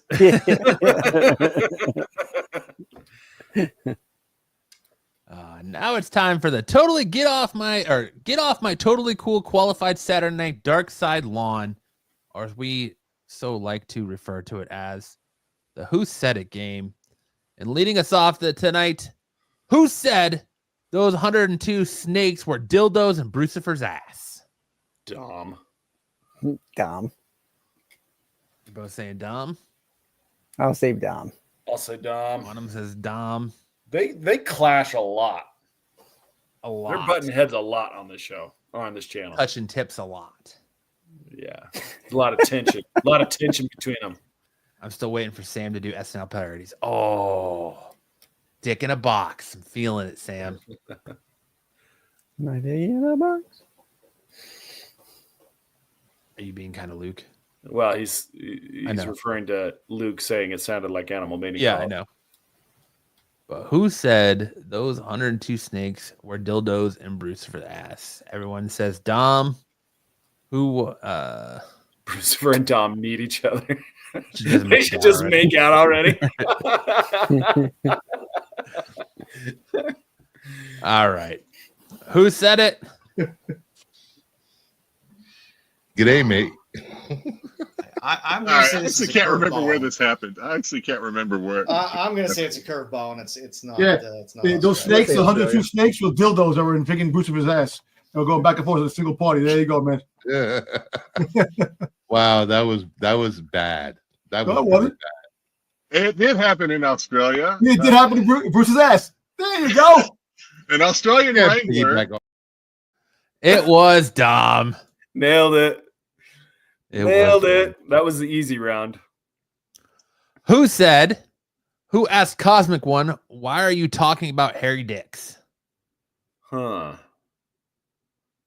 That seems like that's like Marco turning things around on Cosmic. That's a classic Marco play. Hey, why are you talking about hairy dicks, Cosmic? Cosmic, who told you? Who asked you? Why are you talking about hairy dicks? Zaggy says Marco. That's classic. Sam says play. Marco. Who do you think it was? Sticks. I'll say it's Riveting. Pete. I'll say it's Riveting Pete. I'll say sticks. it's Pete. Stick says Pete. I'll say Pete. Sarat says Tyson. Who said, Cosmic One, why are you talking about hairy dicks? Marco's always gatekeeping topics. That's one of his best plays. You shall not. Why are you talking about hairy dicks, Cosmic? Jeez. Ed says Sam. Cosmic says Marco. All right. Who was it that asked Cosmic why he's talking about hairy dicks? That's Cosmic One. Why are you talking about hairy dicks? It was Marco. I'm moving on. It was Marco, and I like Dub's nonchalant of I'm just moving on. We're not going to get into this discussion. It was Marco. That's such a Marco play. Brucer looked lost without Dom last night. Aw, poor guy. Marco always supervising me. Marco old hating ass. Marco's old hating ass. Who said it turned out it was a girl who took a shit in that chair? Ooh.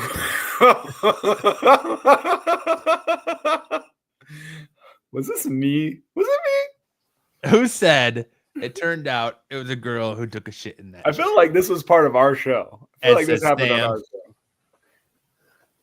I don't remember this one. I don't know. I feel like this happened in our show. Did this? Cosmic says Sam. Oh man, was this me? I feel like it was me. Everyone's saying Sam. I'll say Sam. Sarat says Kyle. Sam says it was him. Stick says Sam. I don't know if it was me or not. I just feel like it happened on this show. All right. Who said it turns out it was a girl who took a shit in that chair? You got us all on bated breath here. Yeah, I know. I don't. Edge of It our was seat. Pete. I don't think I have that one loaded. Actually, hold on. Like the ladies can't do some shit too because They probably would, but they probably hide it too. No, I know, but like whenever you go, dude, it amazes me. Like whenever you go, like let's say you go to Tiger Stadium, you go in to take a piss, all the pisses are full. You go into a shitter, and there's like people have pissed all over the floor. How the fuck did you miss I hear you. the shitter? I hear it. All I'm saying is my freshman year at college. No, I mean like inch of in the water. laundry room of my freshman year, the laundry room. There was a chair, middle of the chair. Somebody took a shit on a chair in the middle of the laundry room, the common room laundry room. Turned out it was a girl who took a shit in that chair. It wasn't a guy. She just shit on a chair. No doubt. She was too drunk, thought she was No on the toilet. I don't know, but she took a shit in the chair. Yeah. And it was a girl. No doubt. No doubt. And that's It was Pete. Pete. My stuff's all messed up. My orders are all messed up. Tyson says that was a fun convo. Cosmic says Detroit is rough. All right. Who asked, is that the nicest hole you've ever seen? Sticks. That's a Cosmic very says, I wonder polite what thing that girl's to up say. to today. It does sound polite, doesn't it? Sam says Sticks. I'll say Sticks Jedi. and- I'll say Jedi. Jedi. Sticks and Jedi are both gentlemen. They both ask things like this. You think it was Sticks? Sticks says Jedi. Who We got a said Joe. We got a Sam. that is the nicest hole you've ever seen? Or is that the nicest hole you've ever seen? Ed says Sam. Cosmic says Joe. Sticks, that's why he's not chaperoning tonight. Says Lopez. Daggy's trying to stir the pot, apparently. And that's why I'm on the unemployment line. Zaggy stirring the pot over there. Just keep stirring away, Zaggy. Let anyone else? How long are you going to keep us in suspense? Oh, for like at least another 15, 20 minute. All right. Who said, is that the nicest hole you've ever seen? Yeah, fill the gap, fill the hole. So I just decided to come up with 5 random books just for the hell of it. Dom, what do you think? Is that the nicest hole you've ever seen? It's Jedi. Jedi. Mr. Nice Guy, Jedi Johnson. Jedi was a good choice. Up next said, who said, I'm not cleaning my fucking hand after beating your ass? The more hostility. This has got to be more Brucifer versus Dom hostility. So we already did Dom, so I'm guessing this is the other side of it. This has got to be Brucifer. Zaggy says Dom. I'll say Marco. Sticks thinks Marco. I'll say Marco. Sam says he said Brucifer. Cosmic says Brucifer. Who said I'm not cleaning my hand? Who said you're not worth it? Ed says Bruce. All right. Who said it? That's fucking Bruce. Get the fuck out of here. I'm not cleaning my fucking hand after beating your ass. You see, right away you think about my ass. You see? Stop it, dude. Just stop it. It is Dom and Brucifer again. In their lovers' quarrel. Marco. Who said it? Was it Sarah who said they should just make out already? Yeah. Bruce at the back of the con when they were in Baltimore. Oh my gosh, it's so predictable. He says, oh, butt stuff. Who said there's a large cock on the screen? Matthew. You think it was me? Yes. Tyson says, I would think you'd want to clean your hand after beating ass. I don't know. Some people like that stank. The nasty peanut butter. Some people like the nasty peanut butter. Dom. Ed says, oh, that's Sam. I had to send me for every single one. I'll say Joe. I'll go with Joe. Dick says Joe. All right. Who said it? No, I think you could have cropped this better. Yeah, it's some aggressive preggers testing, Yeah, considering there's a large cock on the screen. yeah. I think it's not, No, you should have cropped it out. You gotta higher point it out. If you think that's large, It's Joe. It was Joe, as there was a large dong on the screen. Kmart Kyle. That was a bit that we did. We did that for a warm up one time. Did we? Finding things you find in people's butts. Oh my God, we know everyone more than they know themselves. All right. Who said, give me some chubby lovey? Chubby lovey. Sticks. Sticks. It was Sticks in his face. It was I don't think Sticks I've ever said that. 100%. Chubby lovey. I don't think I'd ever come out of this mouth hole. So Cosmic says Kyle. Greg pull up. Wrong game.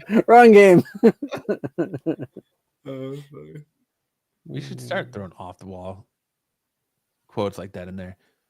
Sticks needs love. Ed says, I want to say Sticks, but it's Sam. Ed's going back to that well. Keep going, Ed. It's served you well so far. I'll say Kyle. All right. You say Kyle. All right. Who said, give me some chubby lovey? Pretense. I can't do it anymore. Yeah. All these freaking skinny chicks. Give me some chubby lovey. Ed got it. It was Sam. Good job, Ed. That's Kmart Kyle Dom.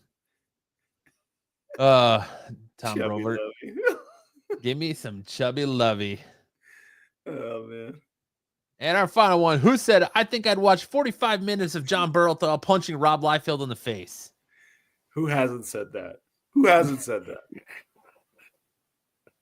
Matt. That was Todd McFarlane. Sarat says Marco. I'm going to say Matt. Zaggy says Marco. Sam thinks it was me. Ed says Kyle. Yeah, I'll agree. That sounds like something Marco. Cosmic says Marco. I'll say Marco. Who said I could think? I think I could watch 45 minutes of John Bernthal punching Rob Liefeld in the face. Marco seems to be the general consensus. Yes, Who that's said right. it? Kill it in the name of. Yeah, It's that's fine. Marvel. That's why he doesn't like How it. much of that do you want, Bruce? What? I 45 minutes of that sounds great. Spider-Man. Thank you very much. All right. How many times do you want to Yeah. see, like, him punch somebody in the face? It's 45 minutes. It's great. That's great, man. It's fair enough. I think I would watch 45 minutes with John Barenthal punching Rob Liefeld in the face. Oh, I'd watch. Now I that's a movie. Now that's a movie. It was 00. The voice of reason on the Wednesday show. Hello there. Next up, it's time for Sticks to take us down a trip through the time tunnel.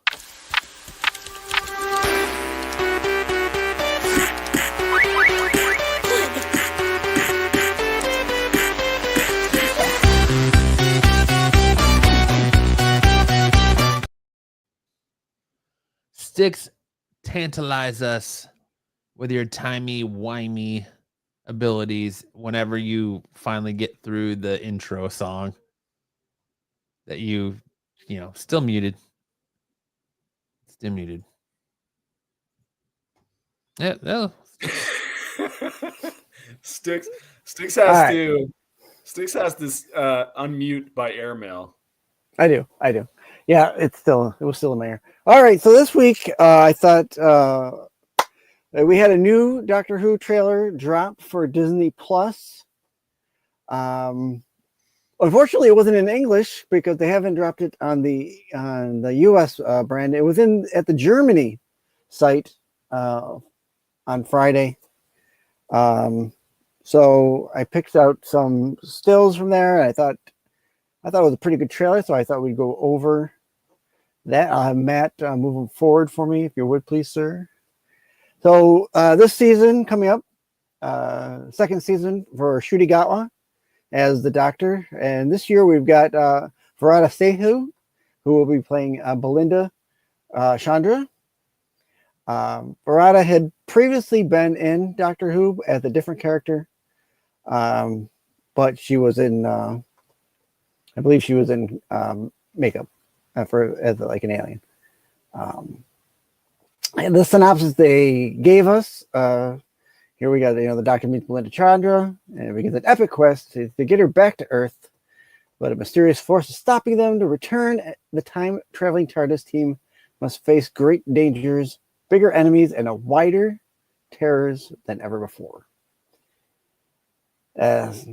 So the trailer opens up with the Doctor at the hospital looking for Belinda. This is where she apparently works. She's a nurse or an RN at this hospital. Looks like he's flipping the bird right here. Yeah, he's always using his fingers are always doing something. Like he's always like Matt Smith. He always uses his hands. He's for lack of a better phrase, he's very handsy. So, all right, go ahead to the next one. Jinko jeans looks like a. No, that's like it's like a kilt. Yeah, he's in a kilt.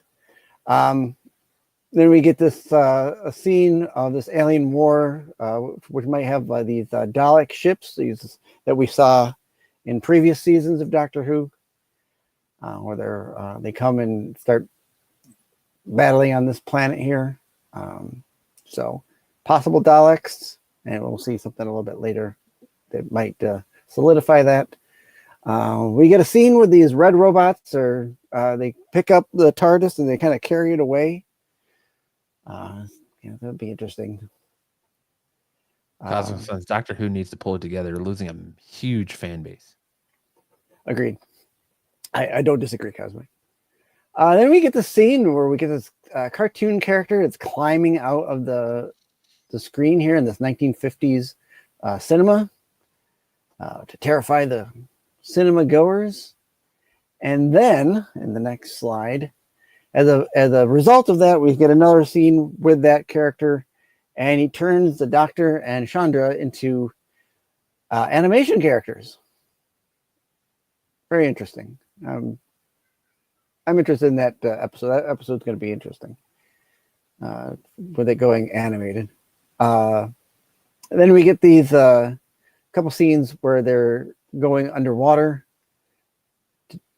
I'm not sure what's going on. They're going down to some trench. You see some of this big underwater. Is that space? No, that's underwater.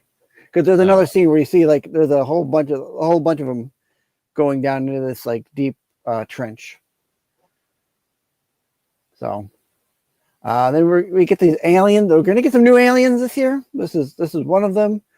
There's going to be an episode where it's this what they call the Eurovision, which is like this big musical contest. So we're going to get this big musical contest with all these different aliens. I'm interested. I think it's different.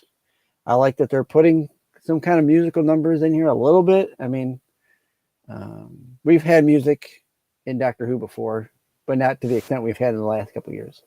But I think this will be interesting being a totally based song contest. That'll be interesting. I'm interested in new aliens, like Dom in Star Wars. I like new aliens in Doctor Who. So we got that, and here's where I think I thought the other ships were Daleks. We get this stylized Dalek attack where the guy gets all X-rayed, and you can see his skeleton. That's been a typical Dalek attack with their weaponry. If they hit you with their weapon, that's kind of what it does to you. So, yeah, I think that it'll be good to see that we didn't get the Daleks at all last year, or any real like no Cybermen, nothing like that last year. So it'll be good to have them back this year. No dongs in that X-ray. Nope, no dongs in that X-ray. Dongless. And we found that the new series will air on April 12th on Disney Plus. No time has been released, but last time it had aired, it was midnight. But I think they're going to change that because of the the outcry from the British fans, because it was midnight our time, but it was like 4 a.m. their time, and they wanted it more tea time. So, are they not showing it on BBC anymore, or is it just? No, they do. So when it airs on Disney Plus here, it had been airing on BBC. Last season, they started doing it at midnight, so it would only air on their iTunes player or their streaming service right at midnight their time, and it was like, what's that, 7 our time on Fridays. So and they're just not showing it on BBC America, or are they still showing it there too? It's just Disney Plus. No, it's not on BBC America at all. No, it's strictly on Disney Plus. Disney Plus has the airing rights for the next season, at least. I think it's still up in the air whether or not we're going to get a third season, but I think we will. The question is whether or not Disney Plus puts money into it or not, like they did these 2 seasons. So. All right, Sticks. Thank you. Thank you. And this week, since we had kind of a short best and worst covers of the week and stuff, I figured I'd bring back an old segment, things you see on Facebook Marketplace. And kicking us off, we have a Samsung TV, 75-inch. Is she talking about that TV or that dong she's got hiding back there? I don't know. Is this supposed to be the reflection in the TV? That is the reflection of her taking the picture of the TV. Yep. Hey. Looks like that TV could use to be cleaned as well. Well, yeah, she's basically pre-webbing the whole thing. Not interested in TV, but is that heat you're packing still available? Yeah, that's a different segment. That's dong or bong. That's Misconnections. Dong or bong. That's a good segment there, Consequence. Should use that. Up next, another television. Televisor 60. Pulgadas, that means inches in Spanish. All right. Thank you, Sam. Televisor. But another shirtless. Why are you gonna take the picture shirtless with your beer can hanging out? His wife was like, just get it up there. Someone will buy it. Just put it up there. Any picture. Yeah, let's got his underwear on, but Gonna take a picture of my TV shirtless and post it on Facebook.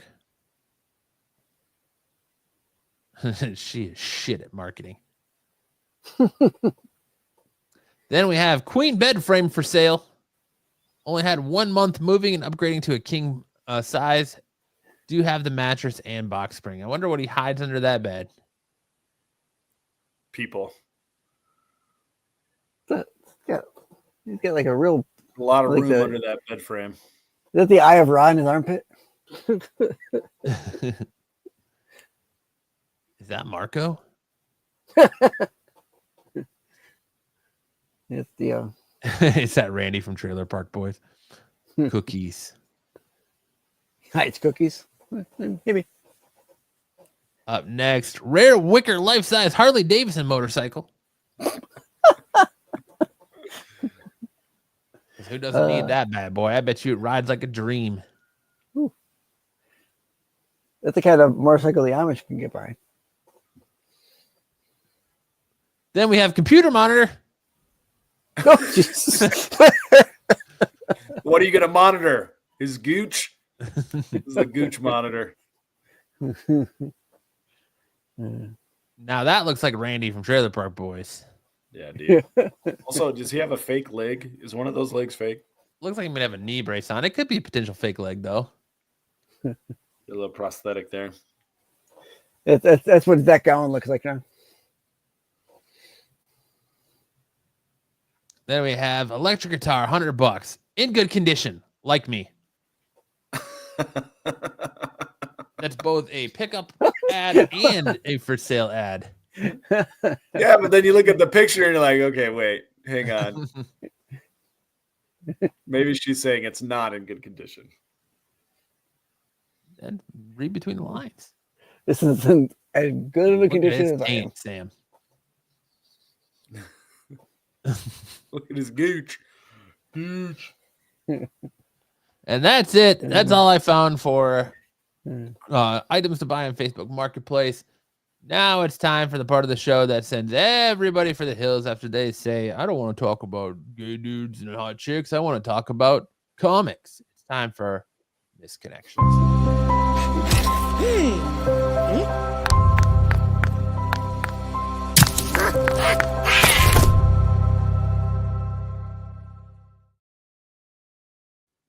All right, who's kicking us off this week? I got you. Since Styx is still on mute. Reading between lines.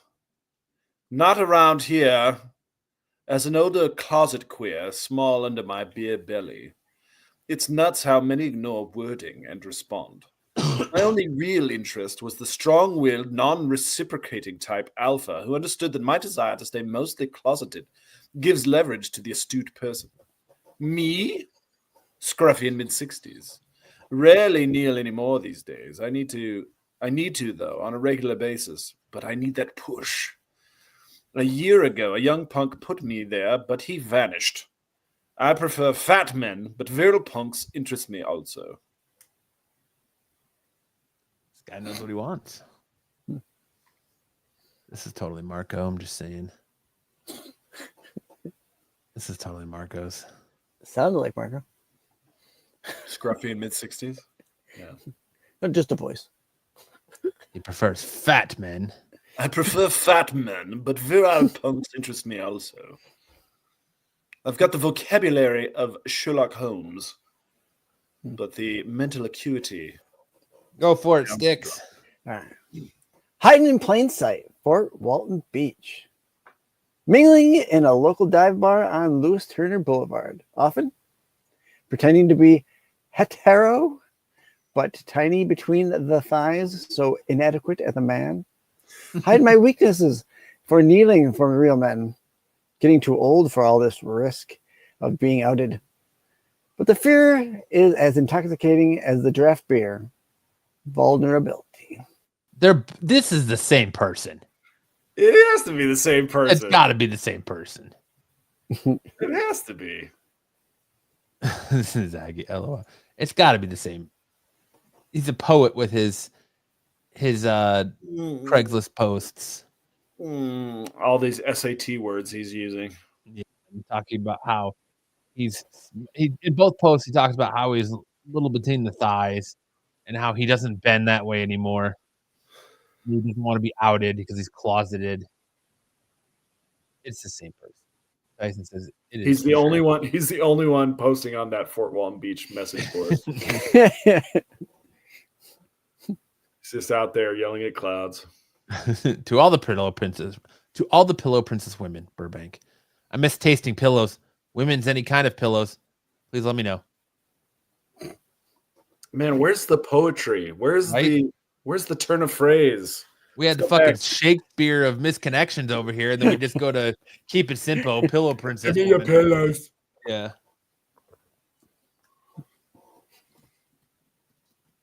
It's all poppycock. Good. Okay. That's turning a phrase now. He was inspired. I was inspired. All right, next. Yo, Anthony, Sunday Silmar, you filled one latex device and left two for later. If you could fill up another, it would be most appreciated. You said you're always in a rush. That's cool. Some skilled craftsmen work quickly as they're experts at what they do. It was great working with you. Let's work together again soon. Brian. P.S. I was a bit late Monday, early evening.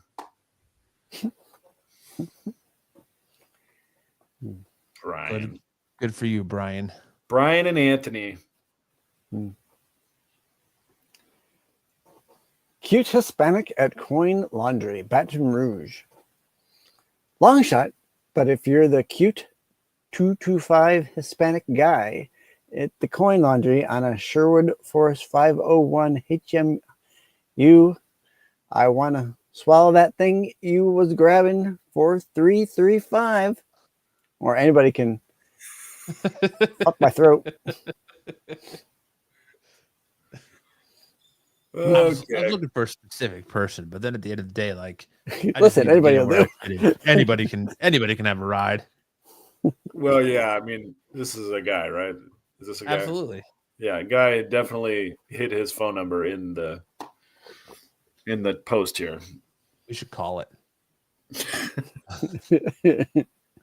Prank call me Craigslist guy. Buttermilk churner. Guy looking for a buttermilk churner tool, preferably the wood kind. Want to use the tool to make my own milk. Butter. Let me know what you got. Okay. These metaphors all have their limits. All right. Milk, wood, butter. They all have their limits. Straight iron fluid needed. Trim. Tool worker here at home. My specialty is working on straight irons that might be rusty from neglect. Have plenty of fluid to get them back in service.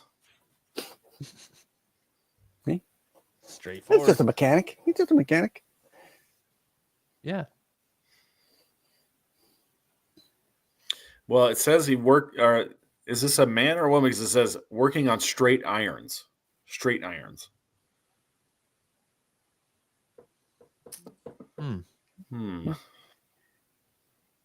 Definitely a guy. It's a guy for sure. I think so. Yeah. He wants the straight ones because they're rusty from neglect. Biggin for Biggin, Midland. Over 7, only please, almost 9 here. Also like to hear from the lady-sized queens.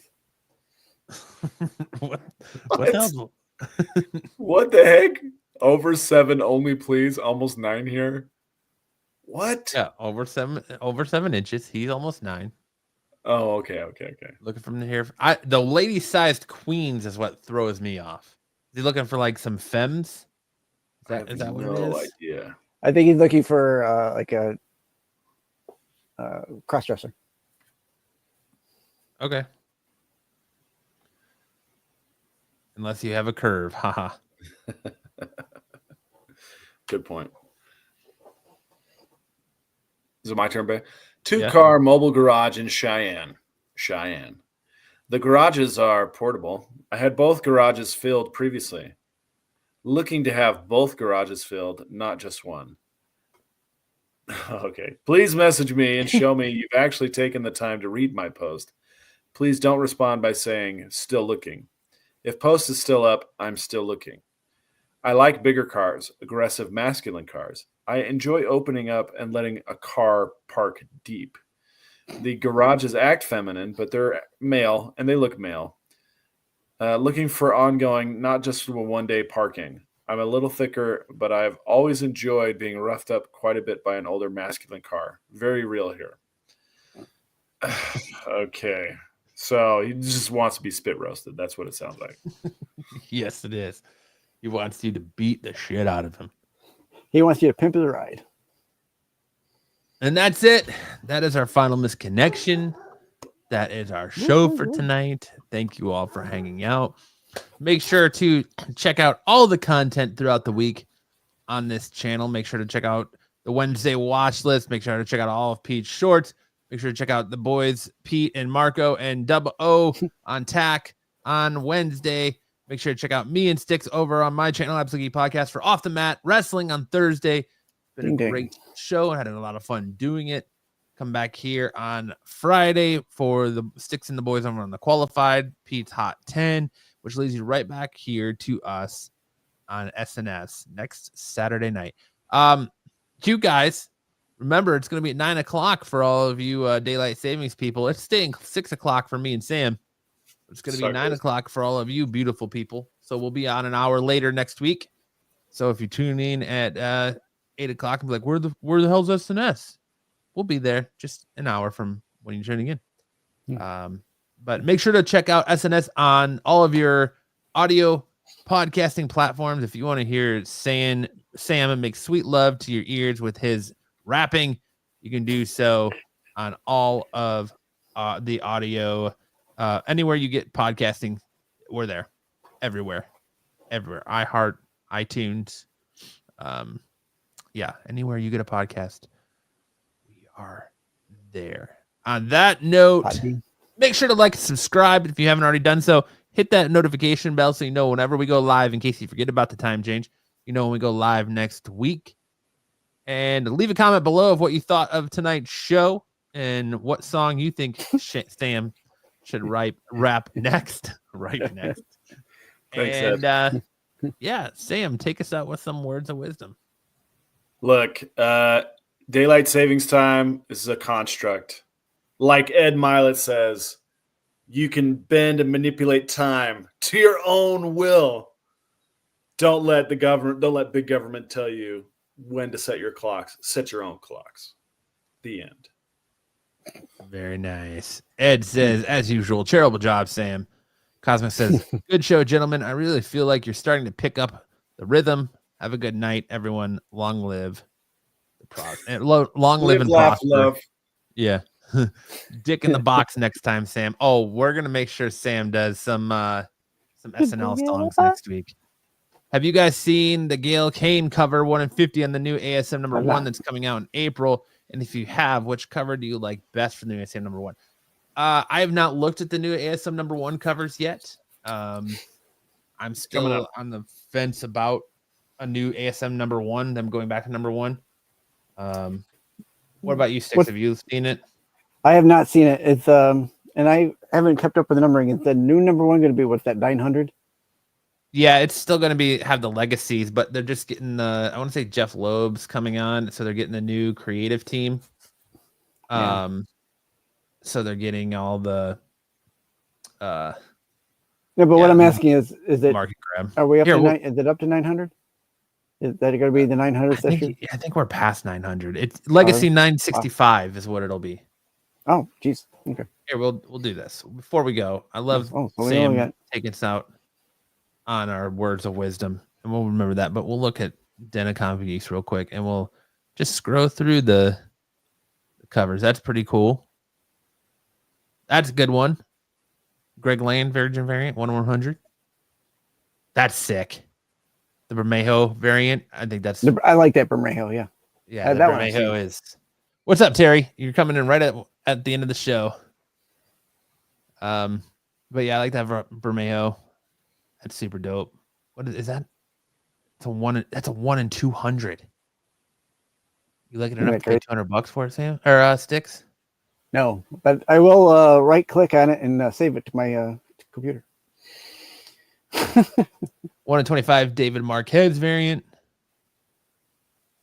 1 in 50, Gail Kane. That's all right. I don't know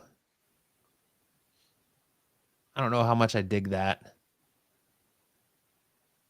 Is that what's the ratio on that one? A 1 in 50. Yeah, it's not a 150.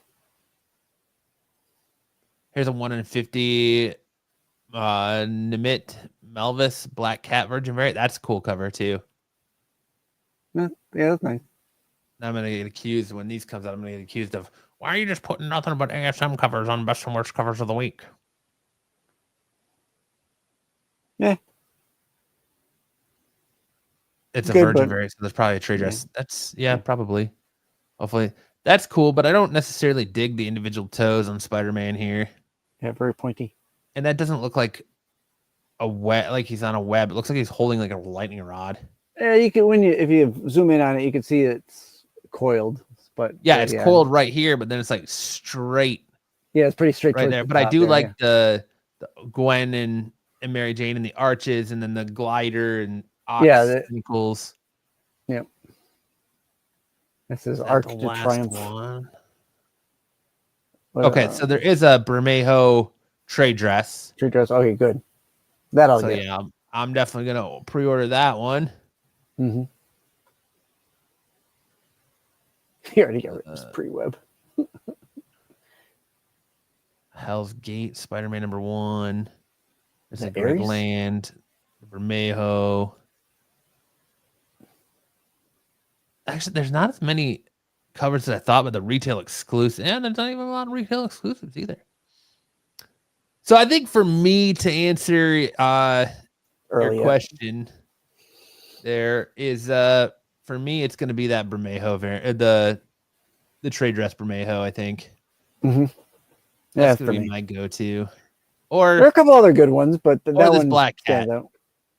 Yeah, the Black Cat's good. I will probably buy two. I'll probably buy the Black Cat and the Bermejo. Although this DeMeo cover is pretty sweet too. Wow, he's got a long. He's got a long leg there though. It's like almost like he's spread eagle. What is that? It's is that Ramita? No. Could tell. Mark Chalero foil variant. Chalero. That's John Romita Jr.'s new pen name. Is that what it is? The Ryan Stegman variant. That's not bad for Stegman. No, that's good for Stegman. I like the Rhino chasing him to the subway. That's pretty cool. Mm-hmm. But yeah, the Gil Kane one is nice, but it's not 1 in 50 quality. No, not 1 in 50. I think that could easily be a B cover, C cover, trade dress, Mm-hmm. open order. But that Bermejo is super, super sexy. Yeah. But I hope that answers your question. And like Sam said, don't be a construct of time. Make your own time. Your own time. Level up. Transcend. And we'll transcend right into next Saturday. Love your faces. See you later. Either you've got me confused with somebody else, or this is a joke.